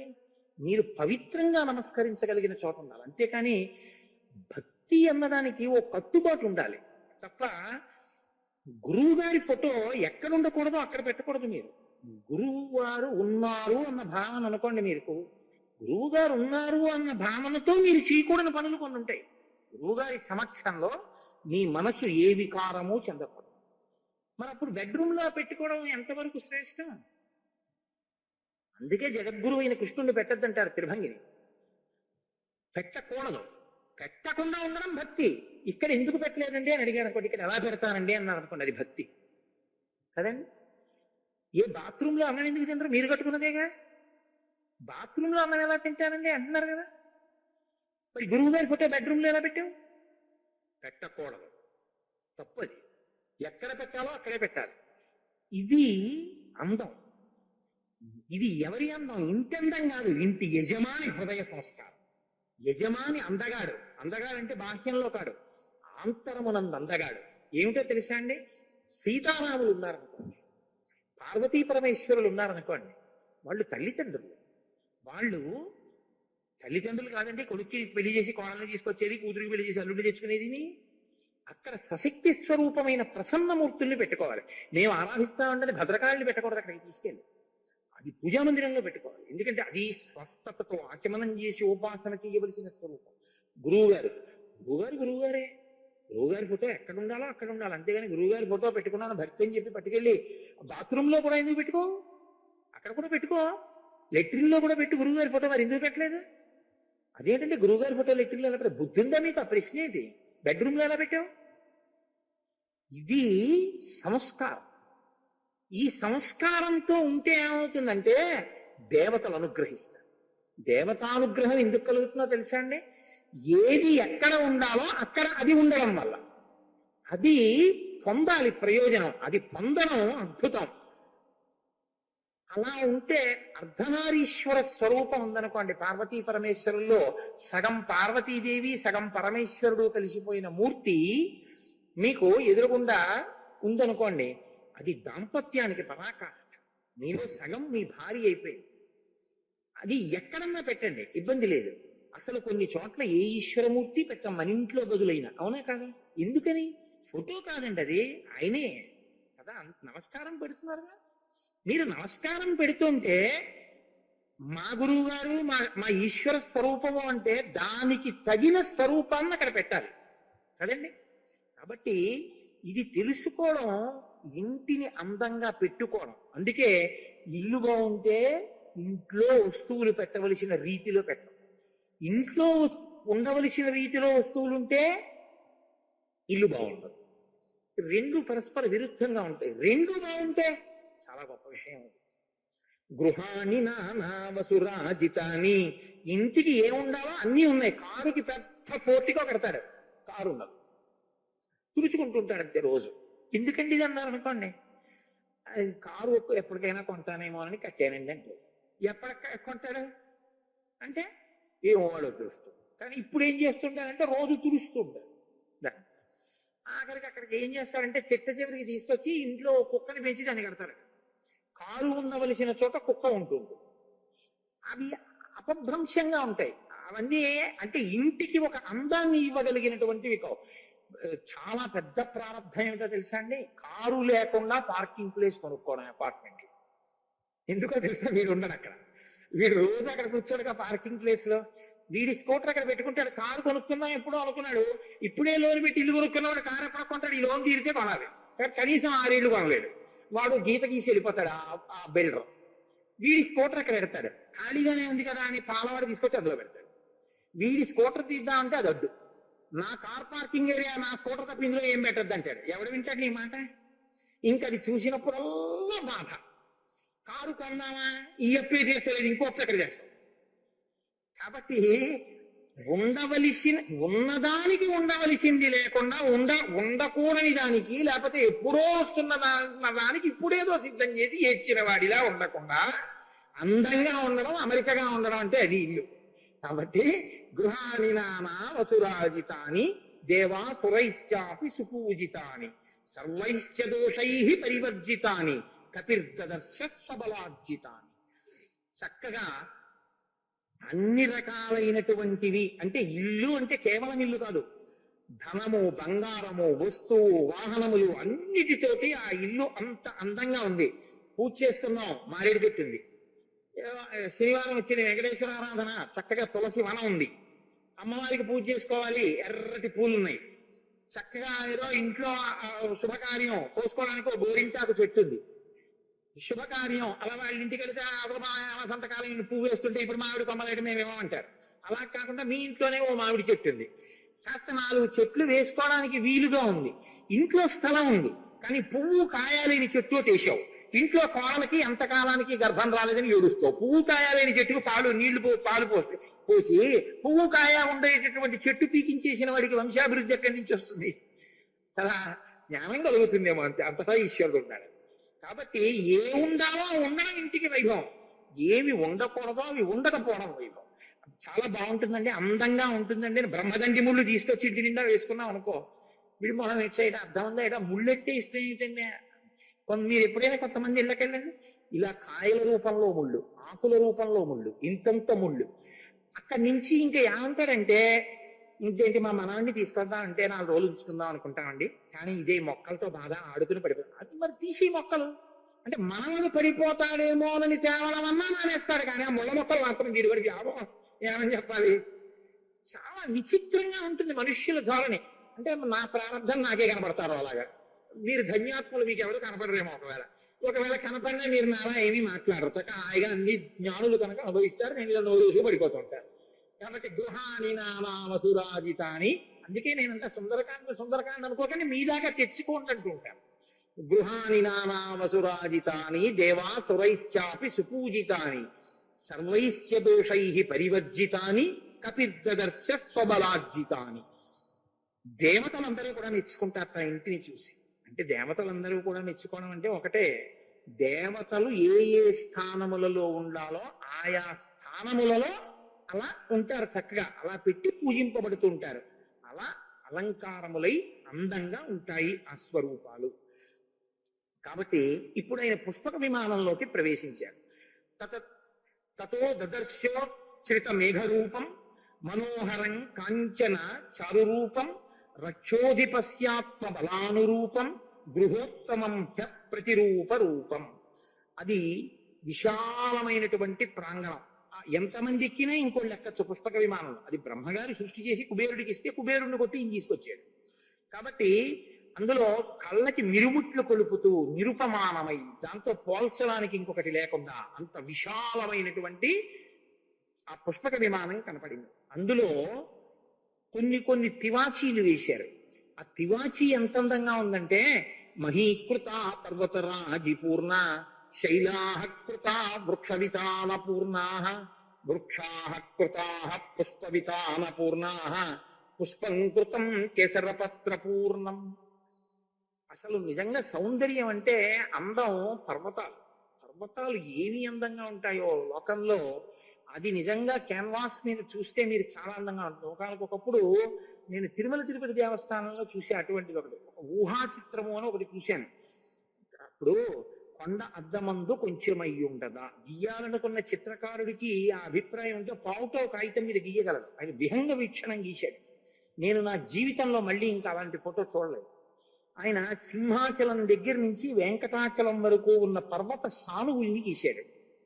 గీస్తే అది ఏమైందో తెలుసా అండి, సింహాచలంలో తోక పెట్టి పడుకుని ఇలా ఉన్నటువంటి ఒక పెద్ద పాము ఖచ్చితంగా వెంకటాచలం వచ్చేటప్పటికి 7 పడగలు ఇలా విప్పింది. 7 పడగలలో ఒక పడగ ఇలా పైకుంది. ఈ పడగ మీద ఒక మణి ప్రకాశిస్తోంది. అది ఆనందనమైన సింహాచలం దగ్గర తోక. అక్కడి నుంచి ప్రతి కట్టులో కూడా ఒక్కొక్క కట్టులో అన్నవరం దాటిన తర్వాత ఇంద్రకీలాద్రి దాటిన తర్వాత శ్రీశైలం దాటిన తర్వాత ఇది అహోబలం దాటిన తర్వాత వెంకటాచలం. ఈ పర్వతాల యొక్క వరుస క్రమంలో సింహాచలం నుంచి వెంకటాచలం వరకు 7 తలల పావు రూపంలో, శేష రూపంలో ఎలా పడుకుందో పర్వతం పావు రూపంలో ఆయన గీసి చూపించాడు ఒక చిత్రం. నేను అసలు ఇటువంటి స్వరూపాన్ని ఇప్పటిదాకా చూడలేదు. ఏమి అద్భుతం రా నిజంగా ఇది అనుకున్నాను నేను.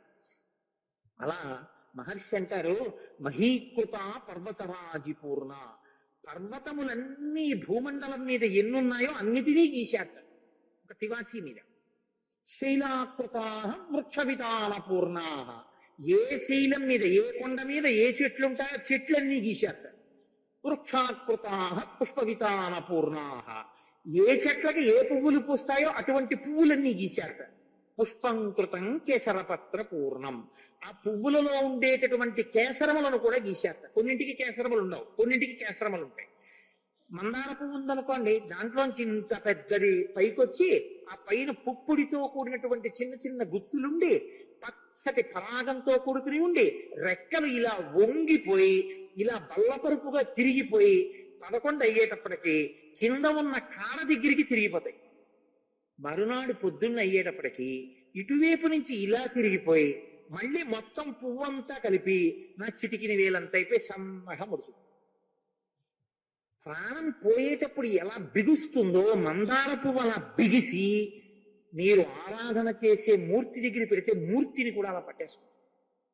నిజంగా దీని స్థితి నాకు వస్తే అంత అదృష్టం అనిపిస్తుంది. ఆ మందార పువ్వుని చూస్తే ఈశ్వరుడి దగ్గరికి వెళ్ళేటప్పుడు అంత హర్షం. ప్రాణోత్క్రమణ సమయమునందు పరమేశ్వరుణ్ణి పట్టుకోవడంలో అంత బిగితో పట్టుకుని వెళ్ళిపోతుంది. వాడిపోయిన మందార పువ్వు ఎక్కడైనా విచ్చుకున్నదో నాకు చూపించండి, సన్నగా అయిపోయి ఉంటుంది.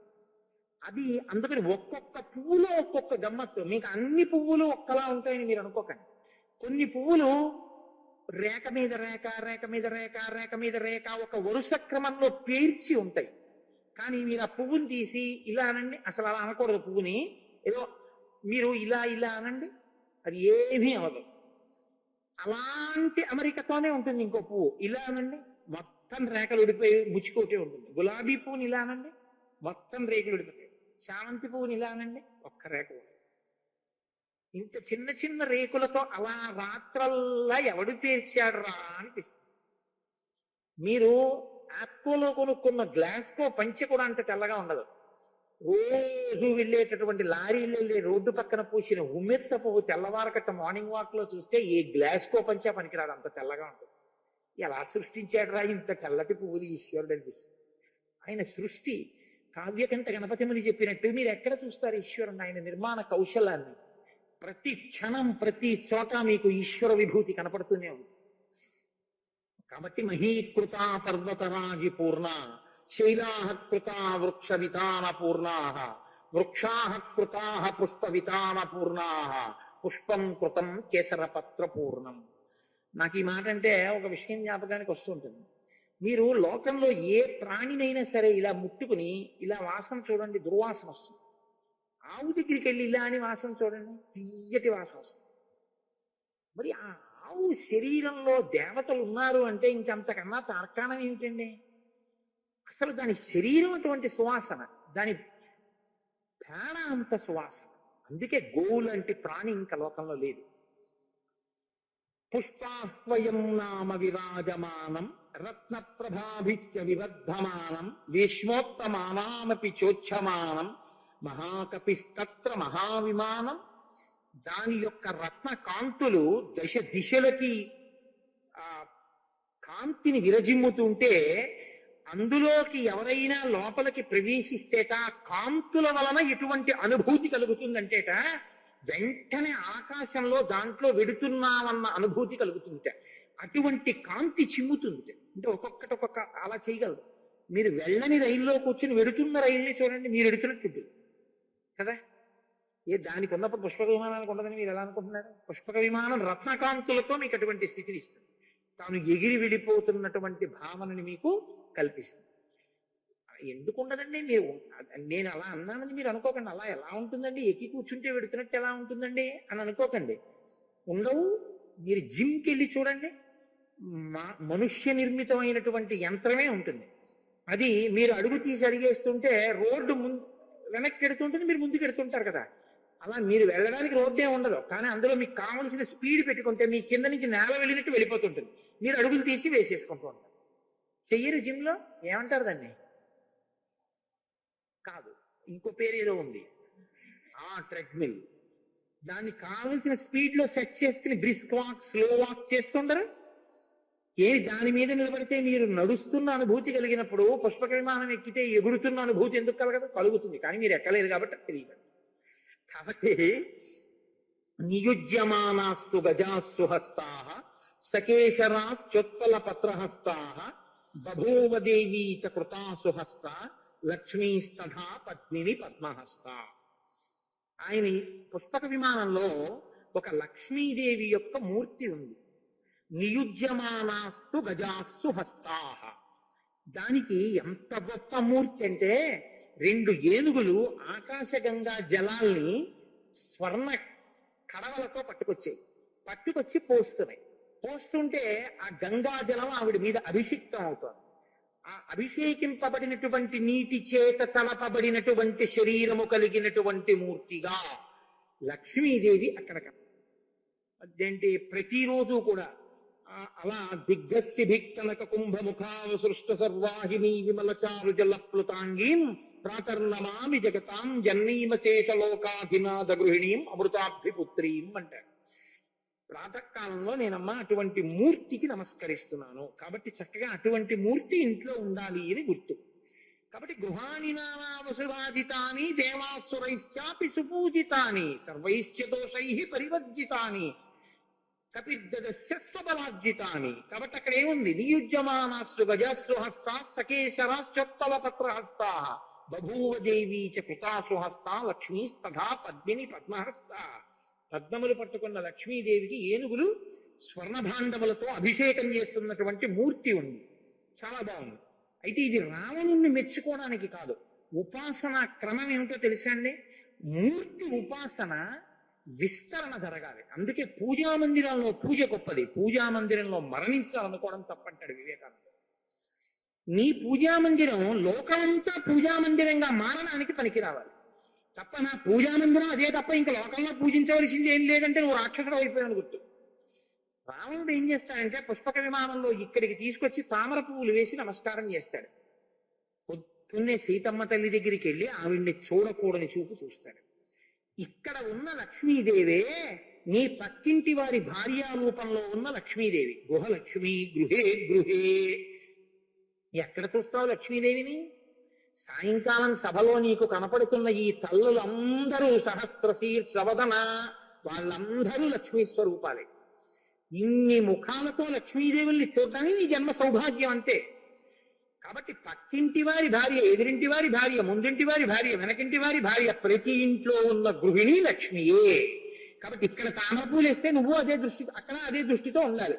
కానీ ఇక్కడ తామరపూలు వేస్తాడు, అక్కడికెళ్ళి పనికి మారిన మాటలు మాట్లాడతాడు, చూడకూడని దృష్టితో చూస్తాడు. ఇది గడ్డి తిన్న బుద్ధి. అంటే తను చేసేదాని మీద తనకి నమ్మకం లేదు. నమ్మకం లేని పూజ. చదువుకోలేదా? చదువుకున్నాడు, అందుకే చేస్తాడు. కానీ ఇక్కడున్న లక్ష్మి అక్కడున్న లక్ష్మి, ఈ లక్ష్మి ఏడిస్తే ఎంత ప్రమాదం, ఆ లక్ష్మి ఏడ్చినా అంతే ప్రమాదం. ఆవిడ 10 నెలల నుంచి ఏడుస్తోంది, కొంప పడిపోతుంది. ఆవిడ పంపించేసేయండి వాళ్ళ ఆయన దగ్గరికి అనడు. ఇక్కడ పువ్వులేసి అక్కడ ఏడిపిస్తే ఇది దాన్ని ఏమైనా కాస్తుందా? కాపాడదు. కాబట్టి నువ్వు కూడా అలాంటి పూజలు చేయకు. ఇంట్లో మంచి మంచి మూర్తుల్ని పెట్టి పూజలు చేసి చిట్ట చివరికి వచ్చేటప్పటికి, వీధిలోకి వచ్చేటప్పటికి నీ దృష్టి వక్ర దృష్టితో ఉంటే అక్కడ చేసిన పూజ నువ్వు ఇక్కడ చేసే పాపాన్ని ఆపలేదు. దాని పుణ్యం దాంది, ఐశ్వర్యం వస్తుంది. దీని పాపం దీంది, నిన్ను నశింపజేస్తుంది. అలా తెచ్చుకోకూడదు అనుకుంటావా? అక్కడ పూజను ఇక్కడ చూడు. అందరిలో లక్ష్మీదేవిని చూడు, సీతమ్మని చూడు. నువ్వు రాముడి వైపు, నువ్వు మర్యాదస్తుడు అయిపోతావు, నువ్వు పురుషోత్తముడు అవుతావు, నువ్వు మర్యాద తెలిసినవాడి అవుతావు. ఇది తెలియకపోతే రావణ పూజ, ఇది చెప్పడం. అంతేగాని అక్కడ చాలా బాగుందండి, రావణుడు అలా చేస్తాడండి అని ఆయన గురించి గొప్పగా ఆలోచించమని కాదు. ఉపాసనలో ఉన్న వైక్లభ్యాన్ని చూడమని. కాబట్టి నతత్ర కించిన్న కృతం ప్రయత్నతో నతత్ర కించిన్న మహర్హరత్నవత్ నతే విశేషా నియతాసురేష్వపి నతత్ర కించిన్న మహావిశేషవత్. అక్కడ అసలు వాడినటువంటి ఏ ఒక్క రత్నమూ కూడా సామాన్యమైంది కాదు. అక్కడ ఉన్నటువంటి, అక్కడ నిర్మించిన ఏది కూడా ఇది ఇంకో చోట కూడా ఉంటుందండి మీరు చెప్పడం కుదరదు. మనసు పెట్టి ఎవరో ఒక మహాత్ముడు నిర్మించాడు బ్రహ్మగారు తప్ప, ఇక్కడ ఎలా ఉందో అక్కడ చూశానండి అక్కడ కూడా అలా ఉంటుందని చెప్పడానికి నీకు ఇంకొండదు. ఇక్కడ ఏ రత్నాలు ఉన్నాయో అటువంటివి ఇంకో చోట కూడా ఉన్నాయి అని నువ్వు చెప్పడం కుదరదు. అంతా ఇంత అనేవి అసలు అటువంటిది ఒకటి ఉందని చెప్పి చెప్పడానికి ఇంకోట్లేదు. అటువంటిది వాడిదై ఉంది. అంటే ఇప్పుడు అసలు ఈ భూమండలంలో ఎవరి దగ్గర లేనంత ఐశ్వర్యము ఎవరి దగ్గర ఉంది? రావణుడి దగ్గర ఉంది. ఇంత ఐశ్వర్యానికి అధిపతి అంత దిక్కులేని చావెందుకు చచ్చిపోయాడు? ఒక్క పాపానికి చచ్చిపోయాడు. పరకాంత వ్యామోహమునకు నశించిపోయాడు. అది కూడా మామూలుగా కాదు. పుత్ర మిత్ర కళత్రాదులతో ససైన్యంగా నశించిపోయాడు. అంటే నీకు ఈశ్వరుడిచ్చింది నిలబెట్టుకోవాలంటే దాన్ని నశింప చెయ్యగలిగిన దాని జోలికి నువ్వు వెళ్ళవద్దు. ఈ సుందరకాండ యొక్క తీర్పు. కాబట్టి మీరు ఆ కోణంలో అన్వయం చేసుకుంటూ ఉండాలి. తపస్సమాధాన పరాక్రమార్జితం మనస్సమాధాన విచారచారిణం అనేక సంస్థాన విశేష నిర్మితం తతస్తుల్య విశేష దర్శనం. ఇది ఎవరికి ఎవరు ఎప్పుడు ఇచ్చారు అంటే అది పట్టుకొచ్చి బహుమానంగా ఉంచుకోండి అని ఎవరి పెళ్లికో ఇచ్చింది కాదు. గొప్ప తపస్సు చేస్తే తపస్సుకి ప్రీతి చెందినటువంటి బ్రహ్మగారు కుబేరుడికి ఇచ్చింది. కాబట్టి అది తపస్సు వలన వచ్చింది. ఈయన దగ్గర తపస్సు వల్లే ఉందా? లేదు. మరి దేని వల్ల ఉంది? తపస్సు చేసి సంపాదించుకున్నవాడు ఒక ఆయన, ఆయన్ని కొట్టి తెచ్చి వీడి దగ్గర పెట్టుకున్నవాడు ఈయన. అంత తపస్సు చేసి సంపాదించిన వాడంటే మహాత్ముడు. అందున ఆయన తనకన్నా ముందు పుట్టిన వాడంటే ఇంకా పూజనీయుడు. అటువంటి వాణ్ణి కొట్టి దాన్ని తెచ్చి ఇక్కడ పెట్టుకుంటే అది అక్కడ ఉండడానికి యోగ్యమవుతుందా? అది వెళ్ళిపోతుంది, అది ఉండదు. ఎందుకుంది? తాత్కాలికంగా నీ తపస్సు దాన్ని ఉంచింది, ఇది పోతుంది. ఎందుకంటే మహాపాపమే పుష్పక విమాన రూపంలో ఇప్పుడు అక్కడ ఉంది. ఇది చాలదన్నట్టు ఇంకోటి తెచ్చాం, సీతమ్మని తెచ్చాం. అంటే పైకి ఐశ్వర్యంలా కనపడుతున్నదేదో దాని వెనక పాపమున్నది. పైకి భోగమునకు ఉపకరించేదిగా కనపడుతున్న దాని వెనక పాపము నిన్ను తినేస్తుంది, పుష్పకము వెళ్ళిపోతుంది. ఎందుకని? ఒక్కటే కారణం, దాని వెనక అనుసరించిన మార్గము మంచిది కాదు. మార్గము మంచిది కానప్పుడు ఇది నిన్ను రక్షించదు. మార్గము మంచిది, ఒక్క దర్భాసనం ఇంట్లో పెట్టుకో చాలు, నిన్ను కాపాడేస్తుంది. ఏమి అక్కర్లేదు, నీ ఇంట్లో ఏం అక్కర్లేదు. ఓ 100 రూపాయలు పెట్టి గోరఖ్పూర్ ప్రతో లేకపోతే ఇంకో ప్రతో కొనుక్కుని ఓ సుందరకాండని ఇంట్లో పెట్టుకో. సుందరకాండ నా ప్రాణం అండి, దీన్ని ఇలా కబ్బోర్డులో పెట్టుకుని రోజు ఒకసారి నమస్కారం చేసుకుంటాను చాలు. అది నీ మహదైశ్వర్యం. ఈ ఐశ్వర్యం ముందు నువ్వు ఏది ఐశ్వర్యం అనుకుంటున్నావో అది నిలబడే ఐశ్వర్యం కాదు. ఇది హనుమదైశ్వర్యం, అది రావణ ఐశ్వర్యం. ఇది చెప్పడం ఎంత చమత్కారంగా చెప్తారో చూడండి. తపస్సమాధాన పరాక్రమార్జితం. తపస్సుతో కుబేరుడు తెస్తే పరాక్రమంతో వీడి తెచ్చాడు. మనస్సమాధాన విచారచారిణం. మనస్సు ఎలా ఉంటే దాన్ని బట్టి అది వెడుతుంది. ఇప్పుడు అది ఎక్కడెక్కడికి వెడుతుండి ఉండాలి? మనస్సుని బట్టి వెళ్ళాలి అంటే అందులో ఎక్కి ఆయన మనసుని బట్టి కదండి వెడుతుంది. ఇప్పుడు పుష్పకం ఎక్కడెక్కడికి వెడుతుండి ఉండాలి? రావణుడు 2 చోట్లకే పెడతాడు. ఒకటి, యుద్ధం చేయడానికి ఒరే బలం ఉన్నవాడు ఎవడు రాని వాడితో యుద్ధం చేయడానికి పెడతాడు, రజోగుణ ప్రకోపంతో పెడతాడు. లేకపోతే అందమైన ఆడది ఎక్కడుంది అని అడుగుతాడు, పరుల భార్య అయినా సరే ఆవిడ్ని తీసుకురావడానికి పెడతాడు, కామ ప్రకోపంతో పెడతాడు, రజోగుణ ప్రకోపం. లేకపోతే వాడి దగ్గర విలువైన వస్తువేదో ఉందిట, దాన్ని తీసుకురావడానికి పెడతాడు. లేకపోతే ఇంకా తమోగుణ ప్రకోపం, అక్కడ ఈశ్వరుడు నర్తిస్తున్నట్ట వాడు వినడు, దాని మించి నేను వెళ్ళిపోతానంటాడు. అక్కడే కదా కొంపపుచ్చుకున్నాడు కైలాస పర్వతం విషయంలో. తేకూడని రీతిలో తెచ్చిన ఈ పుష్పక విమానమే వాడి కొంప ముంచేసి శాపం తీసుకొచ్చింది. కాబట్టి నీ దగ్గర వస్తువు ఉండడం కాదు, నువ్వు ఆ వస్తువుని తెచ్చిన విధానం కూడా నిన్ను కాపాడు. అది కుబేరుడి దగ్గర ఉంటే రక్షణ, రావణుడి దగ్గర ఉంటే భక్షణ. కారణం ఏమిటంటే నువ్వు తెచ్చిన విధానం బట్టి అది నీకు పనికొస్తుంది. ఇది నువ్వు తెలుసుకుని ఉంటే earning is nothing before the means of earning. మీరు పట్టుకుని ఉంటారు నేను అన్నమాట, అది మీరు పట్టుకుని ఉండాలి జాగ్రత్త. కాబట్టి తపస్సమాధాన పరాక్రమార్జితం మనస్సమాధాన విచారచారిణం అనేక సంస్థాన విశేష నిర్మితం తతస్తుల్య విశేష దర్శనం. అటువంటి పుష్పక విమానాన్ని హనుమ చూస్తున్నారు. ఆయన చూడడం, ఓ ఇక్కడ ఉండకూడదు, ఇక్కడుంది. ఆయన అలా అంటారు, ఆయన అలా ఏమంటారో అవన్నీ వెళ్ళిపోతాయి. ఆయన అన్నారు ఈ మాట, ఇది వెళ్ళిపోతుంది. రాముడికి తీసుకుపోతాడు ఉత్తర దిక్కుగా. తను అయోధ్యలో దిగిపోయి వెళ్ళిపోన్నాడు, కుబేరుడి దగ్గరికి వెళ్ళిపోన్నాడు. అంటే ఒక మహాపురుషుడు ఉపాసన బలం కలిగిన వాడు చీత్కరించాడో పాడైంది. ఆయన చీత్కారమునకు గురికో కాకుండా కాపాడుకుంటున్నాడు. అలా ఉండాలంటే ఆ మర్యాదతో నిలబడుతున్నారు. ఇది మహాద్భుతం అండి సుందరకాండ. ఇది జీర్ణమైతే మీ తృప్తి వేరుగా ఉంటుంది, మీ జీవన విధానం వేరుగా ఉంటుంది. పరేణ తపసా లేభే యత్కుబేర పితామహాత్ కుబేర మోజసాదిత్వా లేభే తద్రాక్షసేశ్వర. ఇంకా స్పష్టంగా చెప్తున్నారు మహర్షి. ఒకవేళ మనం పట్టుకోలేకపోయామేమో అని, ఇది కుబేరుడిది, ఆయన్ని ఓడించి వీడు తెచ్చాడు. చందనేన చ రక్తేన తపనీయ నిభేన చ సుపుణ్య గంధినాయుక్తం ఆదిత్య తరుణోపమం. మధ్యాహ్న కాలంలో ఉండేటటువంటి సూర్యుడి కాంతి ఎలా ఉంటుందో అందులో కాంతి అలా ఉంటుంది. ఎర్రచందనం యొక్క గుబాళింపు ఎలా ఉంటుందో దానిలో సహజంగా అటువంటి సువాసనలు ఉంటాయి. అక్కడ స్వామి ఆ పుష్పక విమానంలో తిరుగుతూ రావణాసురుని యొక్క శయనాగారంలోకి ప్రవేశించారు. తతస్థాం ప్రస్థిత శాలాం దదర్శ మహతీం శుభాం రావణస్య మహకాంతాం కాంతామివ వరస్త్రియం. అక్కడ ఆ హనుమ వెడుతున్నప్పుడు ఒక విశాలమైనటువంటి ఒక ప్రాంగణాన్ని, ఒక గదిని చూశారు. అది అక్కడ ఆయన తన మనోహరమైనటువంటి సర్వాంగ సుందరి రావణుడు ఎలా అభిమానిస్తాడో ఆయనకి అంత ప్రీతిపాత్రమైనటువంటి గది. ఎందుకని అంటే ఆయన అక్కడ శయనిస్తాడు, అక్కడ భోగం అనుభవిస్తాడు. అటువంటి గది దగ్గరికి వెళ్ళి చూశారు. స్వర్గోయం దేవలోకోయం ఇంద్రస్యేయం పురీ భవేత్ సిద్ధిర్యేయం పరాహి స్యాత్ ఇత్యమన్యత మారుతి. అసలు ఆ సోయగాన్ని చూసి హనుమ అంతటి వారన్నారు, స్వర్గోయం దేవలోకోయం, ఇది స్వర్గమా దేవలోకమా?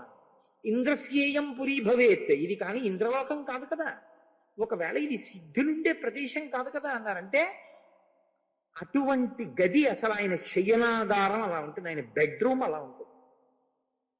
బెడ్రూమ్ అంత గొప్పగా ఉండడం, పూజ గది అంత అసహ్యంగా ఉండడం చాలా బాధ కదండి.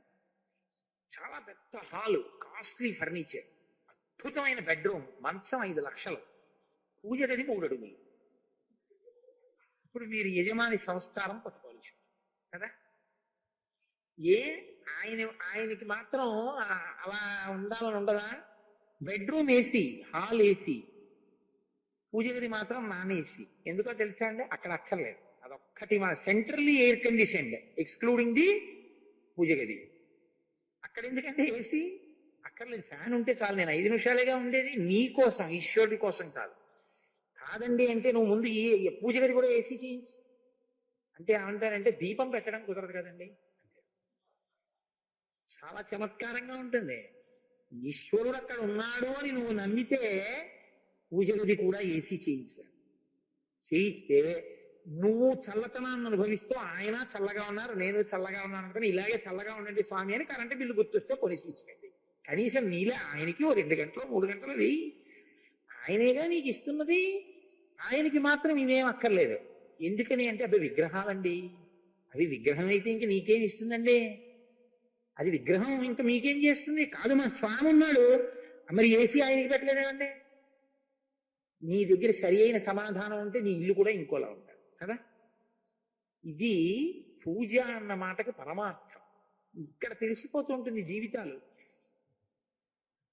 నాతో సరే ఎందుకు రండి, వదిలిపెట్టండి.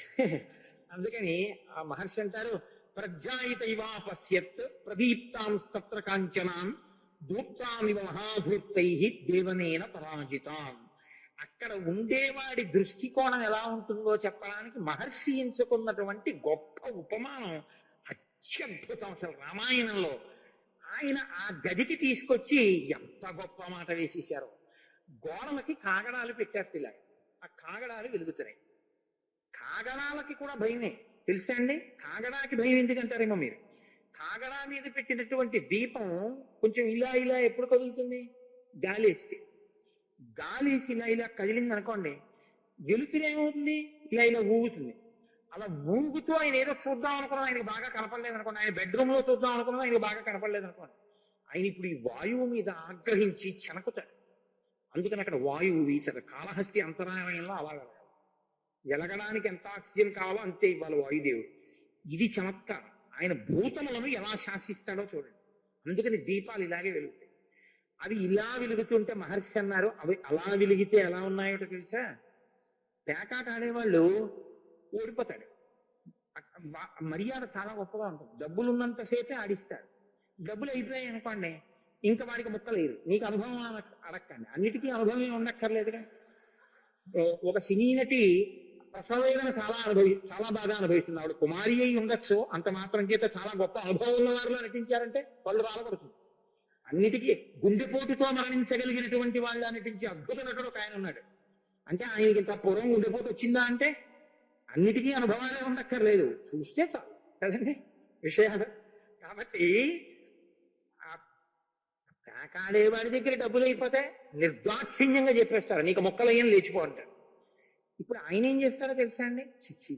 చూసావా, డబ్బులు అయిపోగానే ఆట ఆడనివ్వలేదురా వీళ్ళు, నన్ను రేపు ఇస్తాను రా అంటే వాళ్ళు ఒప్పుకోలేదు, డబ్బులుంటేనే అని వెళ్ళిపోతారని మీరు అనుకుంటున్నారు. వాడు వెళ్ళడు, ఇక్కడ లేచిపోయాక వాడు సర్దేసుకుంటారు.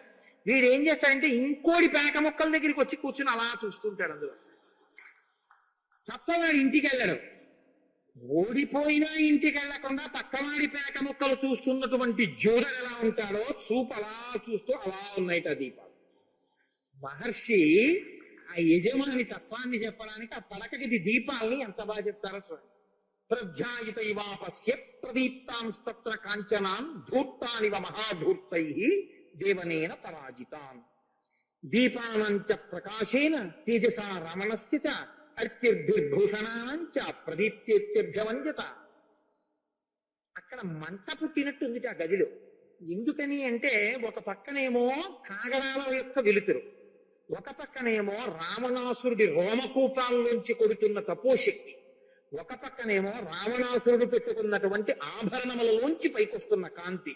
మూడు కాంతులు కలిసి మండుతున్నట్టుగా ఉంది ఆ గది. అంత కాంతులు వస్తున్నాయి. తతోపశ్యత్కుథాసీనం నానావర్ణాంబరస్త్రయం సహస్రం వరణారీణాం నానావేశ విభూషితం. కొన్ని వేల మంది కాంతలు రావణుడితో రతిక్రీడలు సలిపి నీరసించి ఆయన పాదాల దగ్గర పడి ఉన్నారు. ఆ ఒక్క శ్లోకం చాలు మీరు అర్థం చేసుకోవడం. తత్ర సుప్తం విరురుచే నిశ్శబ్దాంతరభూషణం నిశ్శబ్దహంస భ్రమరం యథాపద్మవనం మహత్. అక్కడ ఉన్నటువంటి వాళ్ళు ఆభరణాలు తెగిపోయిన వాళ్ళు, ఒంటి మీద బట్ట సరిగ్గా లేని వాళ్ళు, వీళ్ళ ఒంటి మీద బట్ట వాళ్ళ ఒంటి మీద ఉన్న వాళ్ళు అంటారు మహర్షి. అంటే వాళ్ళ ఒంటి మీద బట్ట లేదు అన్న మాట కుసంస్కారంగా ఉంటుంది కాబట్టి ఆవిడ మీద బట్ట ఈవిడ మీద ఉందంటారు. అంటే ఆవిడ మీద బట్ట లేదనే కదా దాని అర్థం. అంత సంస్కారయుతంగా ఉంటుంది వాల్మీకి మహర్షి మాట. అక్కడ వీళ్ళందరూ ఎలా నిద్రపోతున్నారంటేట, నిశ్శబ్దంగా ఉన్నటువంటి సరస్సులో పద్మముల మధ్య తుమ్మిదలతో కూడినటువంటి ఆ పద్మములో ఉన్నటువంటి సరోవరంలో కదలక మెదలక నిలబడిన హంస ఉంటే ఎలా ఉంటుందో పడుతున్న ఆడవాళ్ళు అలా ఉన్నారు. ఇమాని ముఖ పద్మాని నియతం మత్త షట్పదాహ అంబుజానీవ పుల్లాని ప్రార్థయంతి పునః పునః. వాళ్ళందరూ పనికి మాలిన వాళ్ళు అనుకుంటున్నారేమో అని మహర్షి ఒక ఉపమానం చెప్పారు. వాళ్ళు పడుకుని నిద్రపోతుంటే వాళ్ళ ముఖాల్ని చూసి తుమ్మెదలు అనుకున్నాయిట పద్మాలు అనుకుని వచ్చి వాళ్తున్నాయి. వాళ్ళు నిద్రపోతున్నారు, వాళ్ళకి తెలియదు. అంటే వాళ్ళు అంతంత అందగత్తెలు. అటువంటి వాళ్ళందరూ ఆ గదిలో కింద పడి ఉన్నారు. ఆ తర్వాత ఆయన ఆ స్త్రీల గురించి చేసేటటువంటి వర్ణన మీరు ఎప్పుడైనా సుందరకాండ చదివినప్పుడు చదవచ్చు. అవన్నీ పెద్ద ప్రత్యేకంగా నేను చెప్పవలసిన విషయాలు ఇంకవు. అన్యోన్య భుజ సూత్రేణ స్త్రీమాల గ్రదితా హిస మాలేవ గ్రదితా సూత్రే శుశుభే మత్త షట్పద. వాళ్ళు ఒకళ్ళ మీద ఒకళ్ళు చేతులు వేసుకుని పడుకుంటే ఈవిడ చెయ్యి ఆవిడ మీద, ఆవిడ చెయ్యి ఈవిడ మీద ఇలా పడుకుండిపోతే భుజములతో కూడినటువంటి మాల ఒకటి నిర్మాణం చేశారా అన్నట్టుగా ఆడవాళ్ళందరూ పడుకున్నారు. వీళ్ళందరూ ఢమరుకని ఒక ఆవిడ, పిల్లనద్రోవిని ఒక ఆవిడ, విపంచిని ఒక ఆవిడ, వీణనొక ఆవిడ కౌగలించుకుని నిద్రపోతూ అప్పటి వరకు వాళ్ళు సంగీత వాద్యములు మ్రోగించారు రావణుని యొక్క ఉల్లాసం కోసం. వాళ్ళందరూ నిద్రలో చుంబిస్తున్నారు. వాటిని అవి రావణుని యొక్క ముఖములు అను.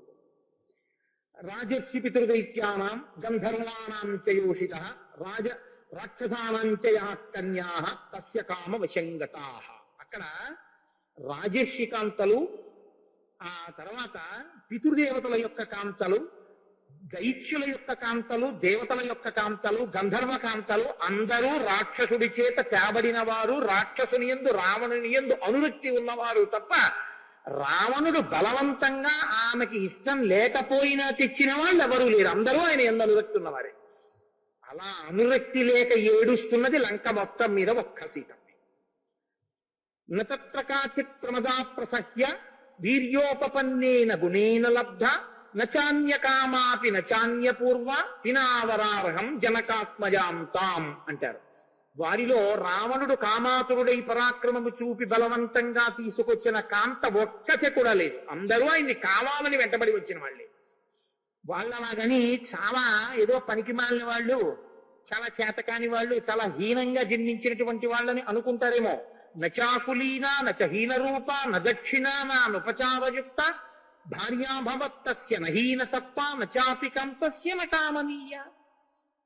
నచాకులీన ఉత్తమ వంశ సంజాత కానిదొక్కతే లేదు అందులో. నచ హీన రూప అందగత్య కానిదొక్కతి లేదు. నా దక్షిణ ఇంతకు ముందు ఆమె వేరొక భర్తని సేవించినది కాదు.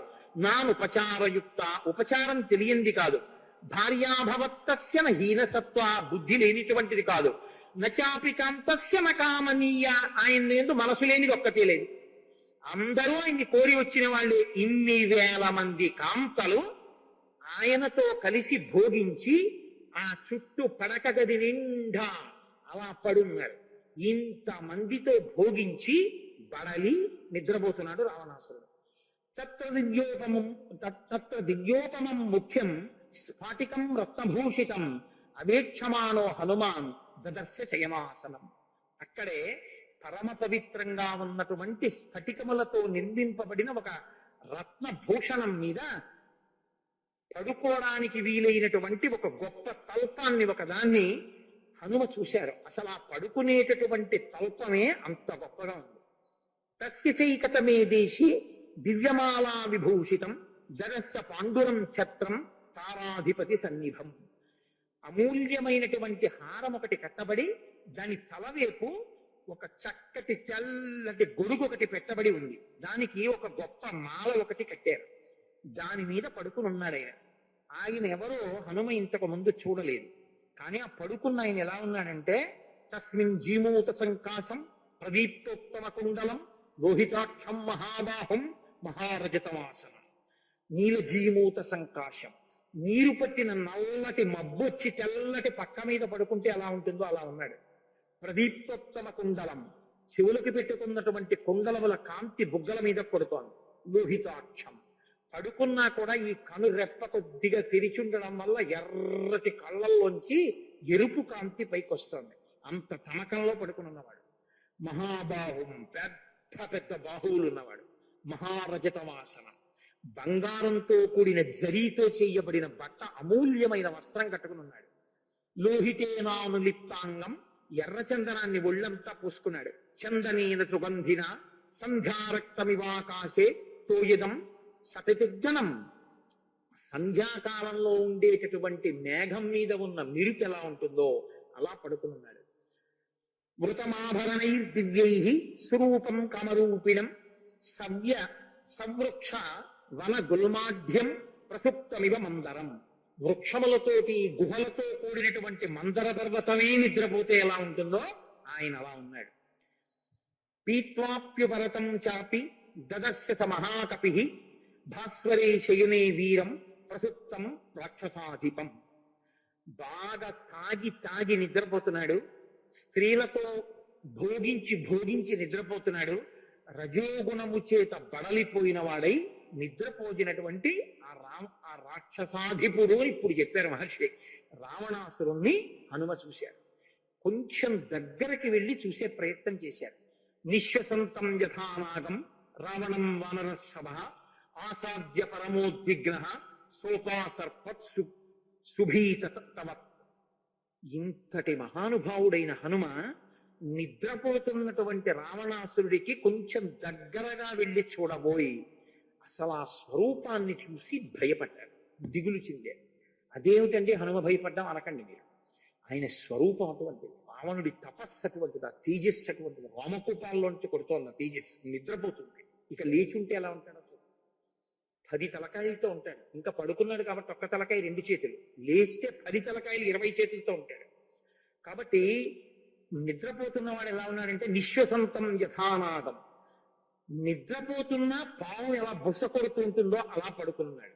రావణం వానరశభ, ఆ నిద్రపోతున్న రావణుడు ఆయన యొక్క తేజస్సు చూసి భయపడిన వారై హనుమ కొంచెం దూరంగా తొలగిపోయాడు. ఐరావత విషాణాగ్రై ఆపీడన కృతవ్రణౌ వజ్రోల్లిఖిత పీనాంసౌ విష్ణుచక్ర పరీక్షితౌ.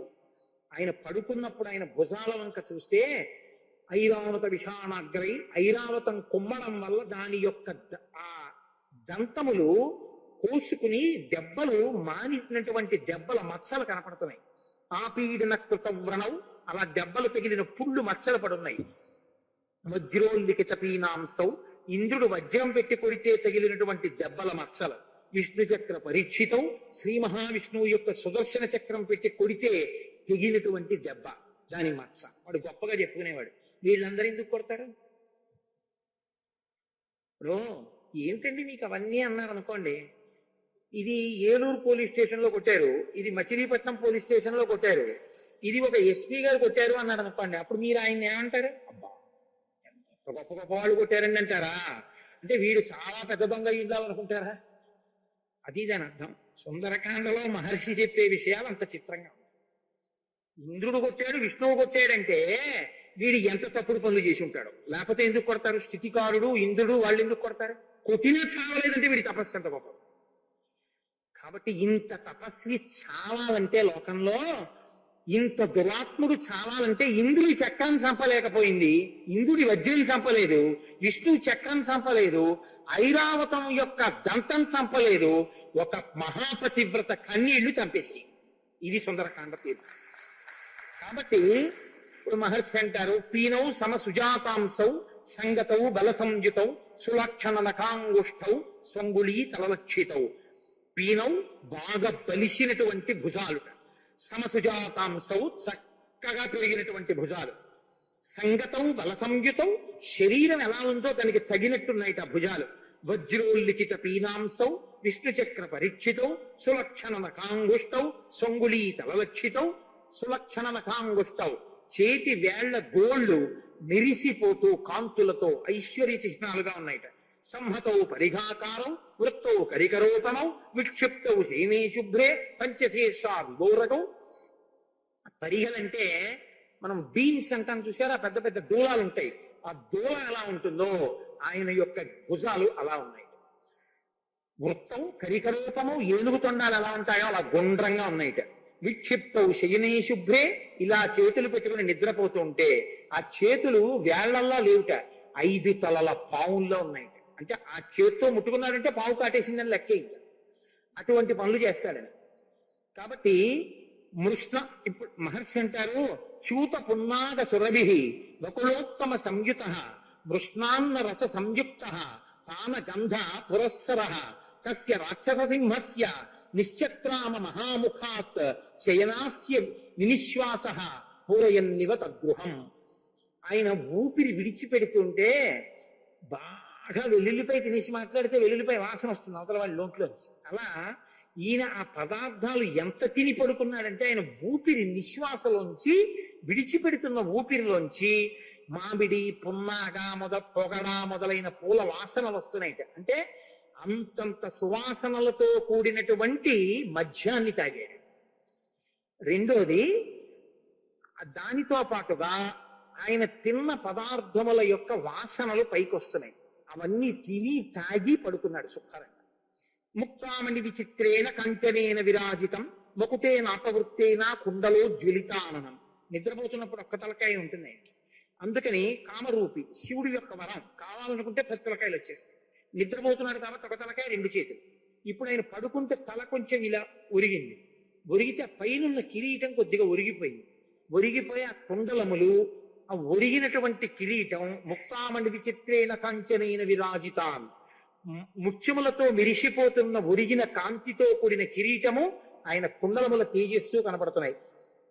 మాశరాశ ప్రతీకాశం విశ్వసంతం భుజంగవత్ గంగే మహతితో యాంతే ప్రసుప్తమివ కుంజరం. ఆయన మాశరాశ ప్రతీకాశం, రాశిపోసినటువంటి మినువులు ఎలా ఉంటాయో అలా ఉన్నట్టు. నిశ్వసంతం భుజంగవత్, అది ఒక బుసలు కొడుతున్నటువంటి మహాసర్పం ఎలా ఉంటుందో అలా ఉన్నాడు. ఆ పడుకుని ఊపిరి తీసి వదులుతుంది. గాంగే మహతితో యాంతే ప్రసుప్తమివ కుంజరం. గంగా నదిలో స్నానం చేసినటువంటి ఏనుగు అక్కడ పడుకుంటే ఎలా ఉంటుందో అలా ఉన్నాడు. లేస్తే ఏనుగు ఏం చేస్తుంది? గంగలో స్నానం చేశానంటే బయటికి రాదు, దుమ్ము తీసి మీద వస్తుంది. లేచాడంటే మొదలు అల్లరి. ఇప్పుడు కాబట్టి అలా పడుకున్నాడు ప్రశాంతంగా నిద్రపోతుంటే. కాబట్టి ఈశ్వరుడు నిద్ర అన్నది పెట్టి ఆ పాట ఉపకారం చేశాడు కొంతమందికి, లేకపోతే వాళ్ళు 24 గంటలు అల్లరి చేసేవారు.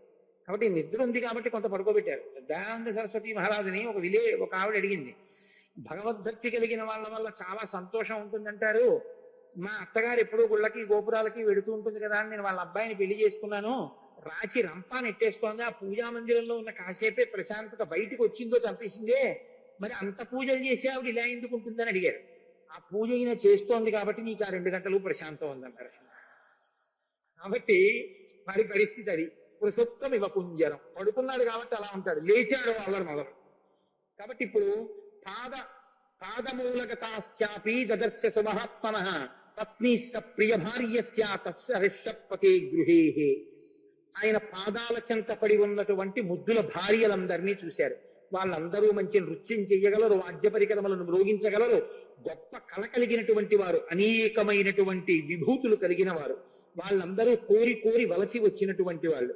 వాళ్ళందరూ అన్యాకమల పత్రాక్షి పూర్ణేంద్ర సదుశానన అన్యామాలింగ శుశ్రోణీం ప్రసుప్తా మదవిహ్వల అంటారు మహర్షి.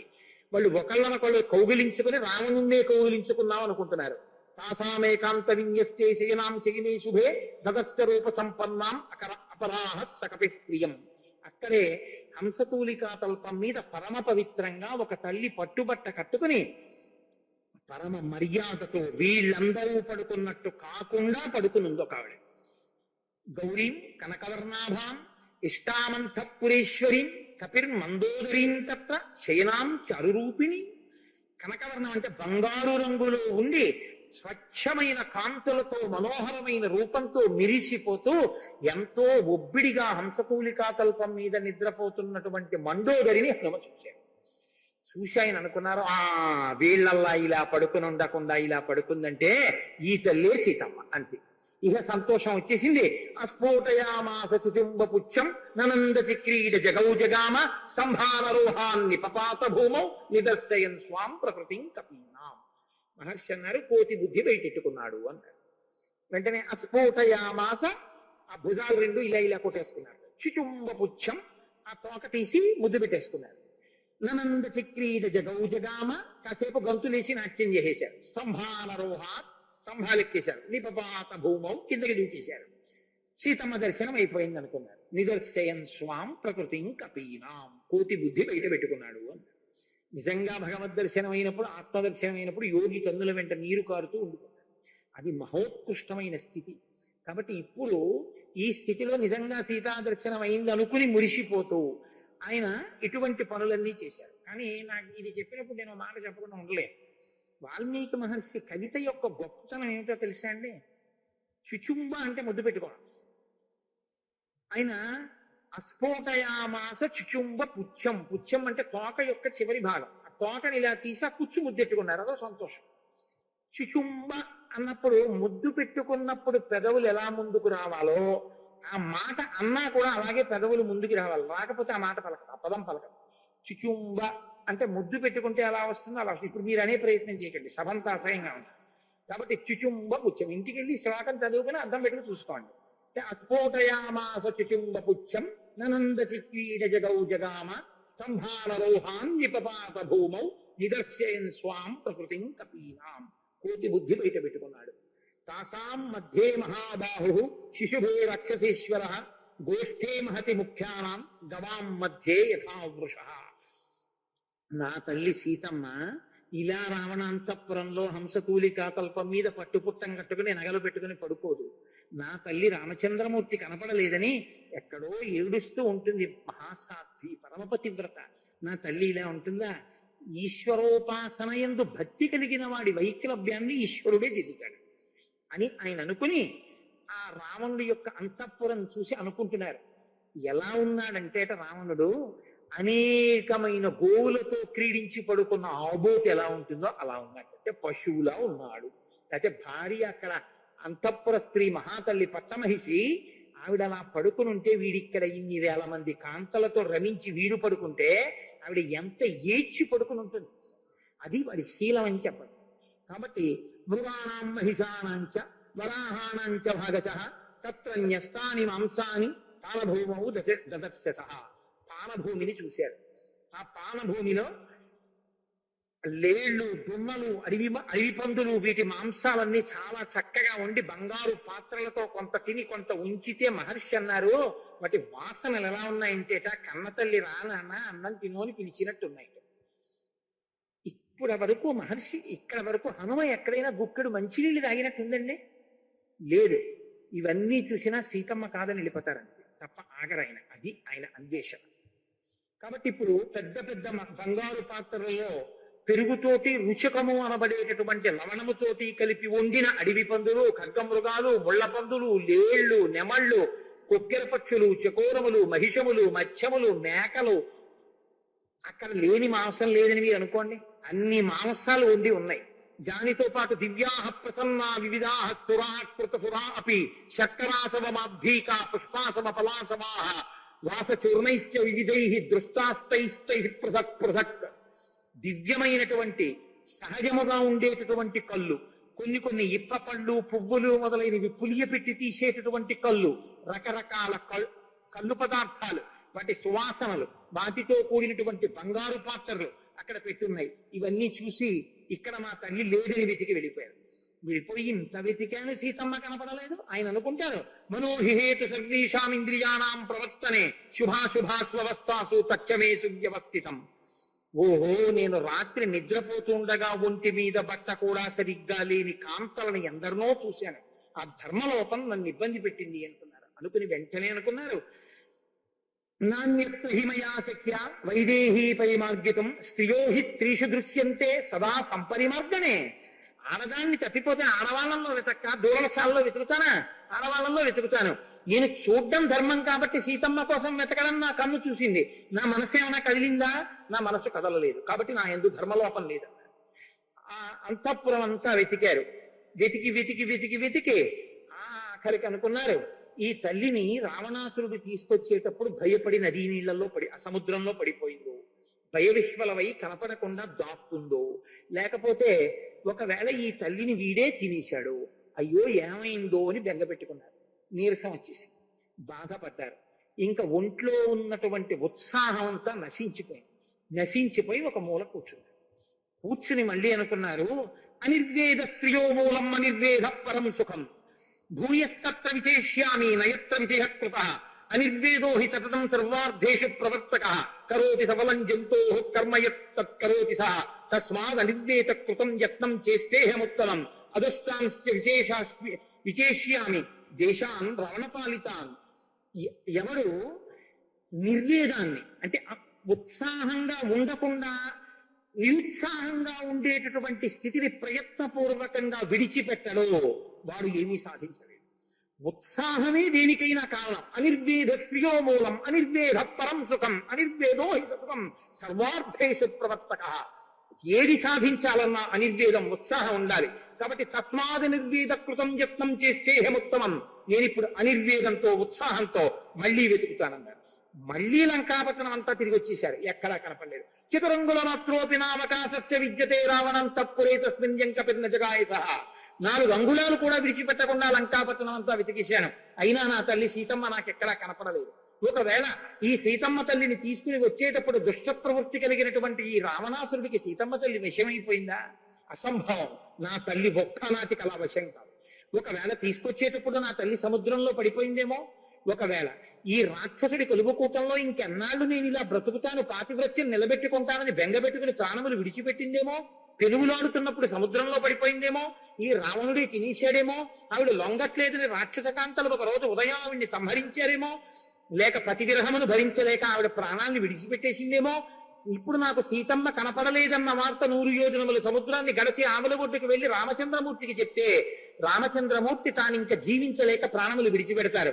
రాముడు ప్రాణములు విడిచిపెడితే లక్ష్మణుడు, భరతుడు, శత్రుఘ్నుడు, కౌసల్య, సుమిత్ర, కైకేయి, సుగ్రీవుడు, అంగదుడు, తార, రుమ, వానరులు, నరవానరుల యొక్క 2 మహోత్కృష్టమైన వంశములు నశించిపోయేటటువంటి ఈ వార్త నేను ప్రయత్నపూర్వకంగా వెనక్కి వెళ్లి చెప్పవలసినటువంటి అవసరమే ఉంది. కాబట్టి నేను వెళ్ళను. నేను చెప్పను. నేను ఇక్కడే ఉంటాను, ఇక్కడే చచ్చిపోతాను. సావు అందరూ చచ్చేవాళ్ళని బతికించగలిగినటువంటి మహానుభావుడు తాను చచ్చిపోతానంటున్నాడు. అంటే పరీక్షలలో విషమ పరీక్ష. ఉపాసన యందు భగవద్ దర్శనం పొందాలనుకున్న భక్తుడి యొక్క స్థితి చిట్ట చివరికి ఎక్కడికి వెళ్ళిపోతుందో చూడండి. పరీక్షలలో చాలా గొప్ప పరీక్షకు వచ్చేసారు ఇప్పుడు హనుమ. హస్తాదానో ముఖాదానో నియతో వృక్షమూలిక వానప్రస్థో భవిష్యామి భద్రుష్వాజనకాత్మజాం. ఏదో నేను వెళ్ళి ఓ వనంలో చెట్టు కింద కూర్చుని వానప్రస్థుగా ఉంటాను, చేతిలో ఏదైనా పడిందా తింటాను, లేదా అలా ఉంటాను, వానప్రస్థుగా బతుకుతాను, పక్షులు మృగాలు వచ్చి నన్ను తినేస్తాయి. ఇంతకు ముందు నేను చాలా మాటలు విన్నాను. పెద్దలైనటువంటి వారు ఒక మాట చెప్తూ ఉంటారు, ఇదం మహర్షి దృష్టం నిర్యాణమితి మే మతి సమ్యగాప ప్రవేక్షామి నచేత్ పశ్యామి జానకీం. సీతమ్మ తల్లి దర్శనం కాకపోతే నేను ఆ సముద్రంలో ప్రవేశించి శరీరం వదిలిపెట్టేస్తాను. అంతటి నైరాశ్యం కలిగినప్పుడు నీటిలో ప్రవేశించవచ్చు అని పెద్దలు చెప్పారు. నాకు సీతమ్మ తల్లి దర్శనం కాకపోతే నీటిలో ప్రవేశిస్తాను అని మళ్ళీ అనుకుంటారు. వినాశే బహవో దోష జీవం భద్రమస్తు హృతాపీత ప్రత్యాచీర్ణం భవిష్యతి. నేను ఏది ఏమైనా కానీ అవసరమైతే రావణుణ్ణి వధించేస్తాను.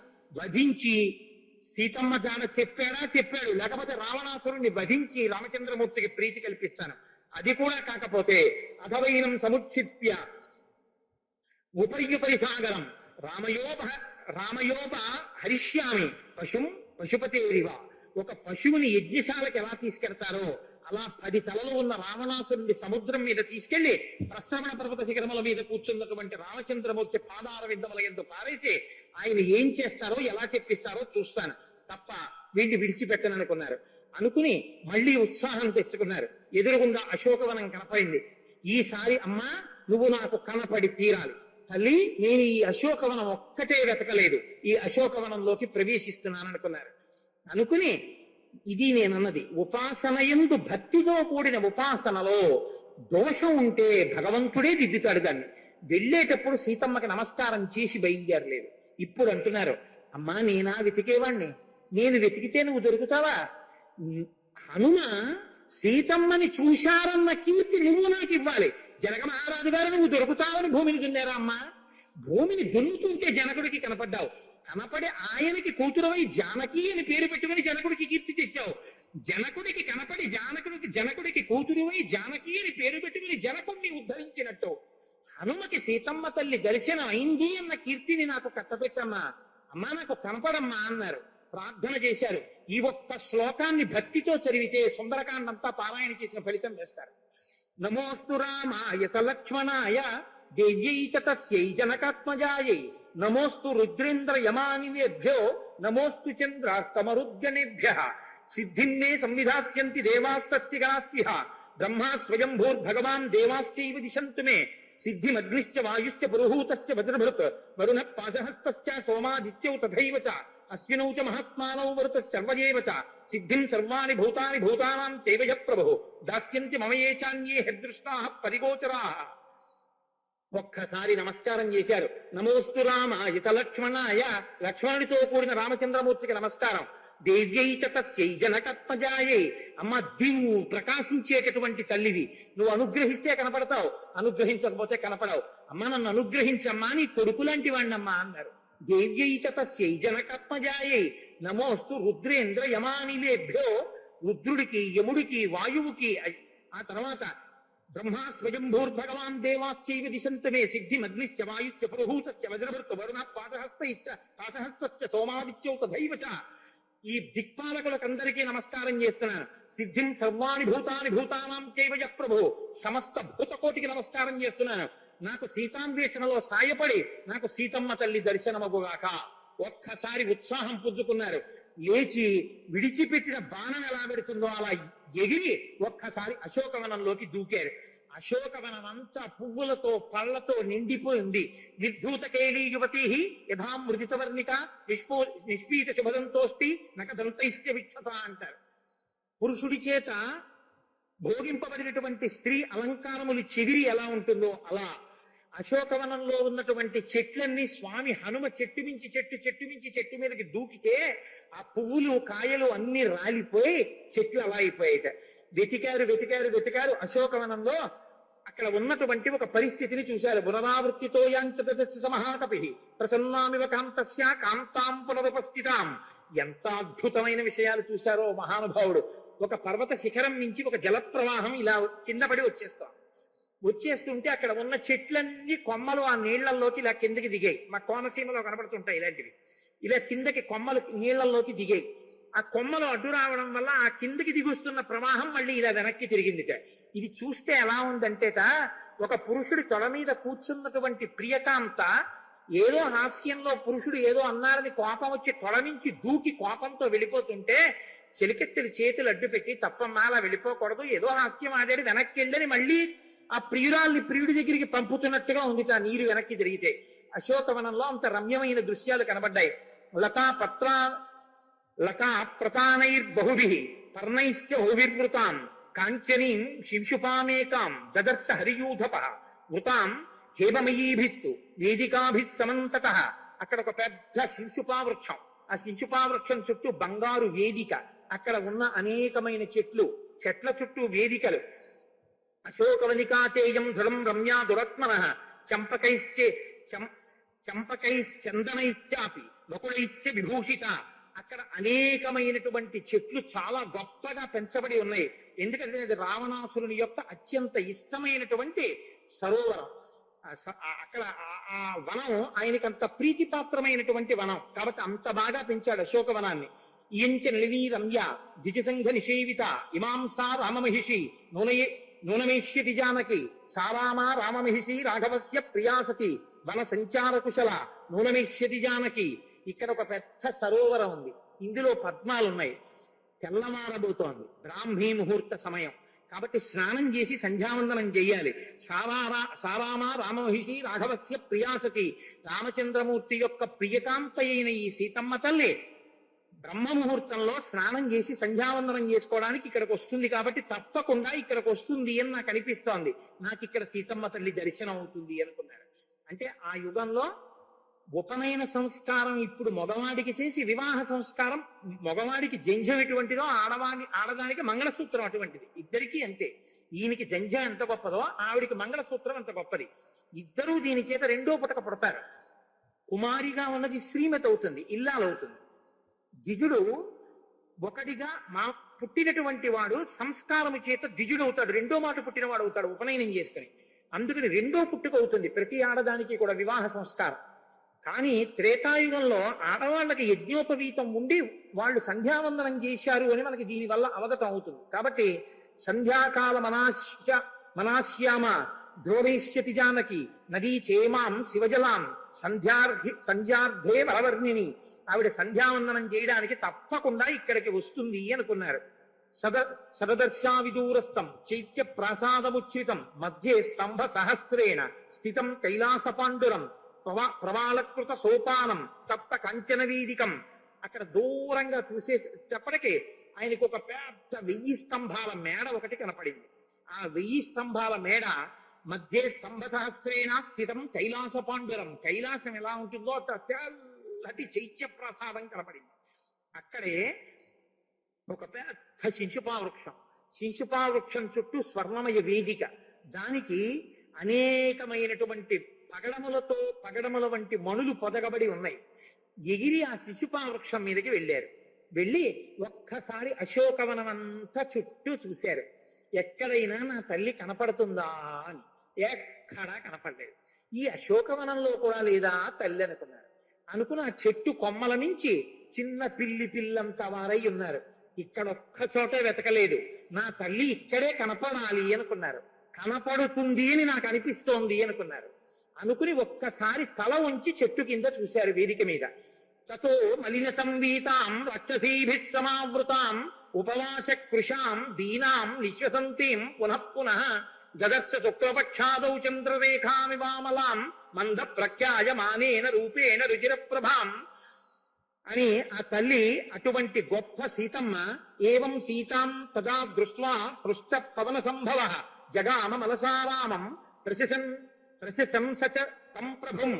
ఒక్కసారి ఆ శింశుపా వృక్షపు కొమ్మల మించి ఇలా తల వంచి కిందకి చూసేసరికి తతో మలిన సంవీతాం రాక్షసీభిః సమావృతాం ఉపవాస కృషాం దీనాం విశ్వసంతీం పునః పునః మట్టి పట్టినటువంటి పట్టుపుట్టం కట్టుకుని భారంగా నిట్టూర్పులు విడుస్తూ ఏడుస్తూ బంగారు కాంతితో సీతమ్మ ఎలా ఉంటుందని తాను విన్నారో అటువంటి సీతమ్మ తల్లి యొక్క దర్శనాన్ని హనుమ పొంది కన్నుల వెంట ధారగా నీరు కారిపోతుండగా ఆ తల్లి వైభవాన్ని చూసి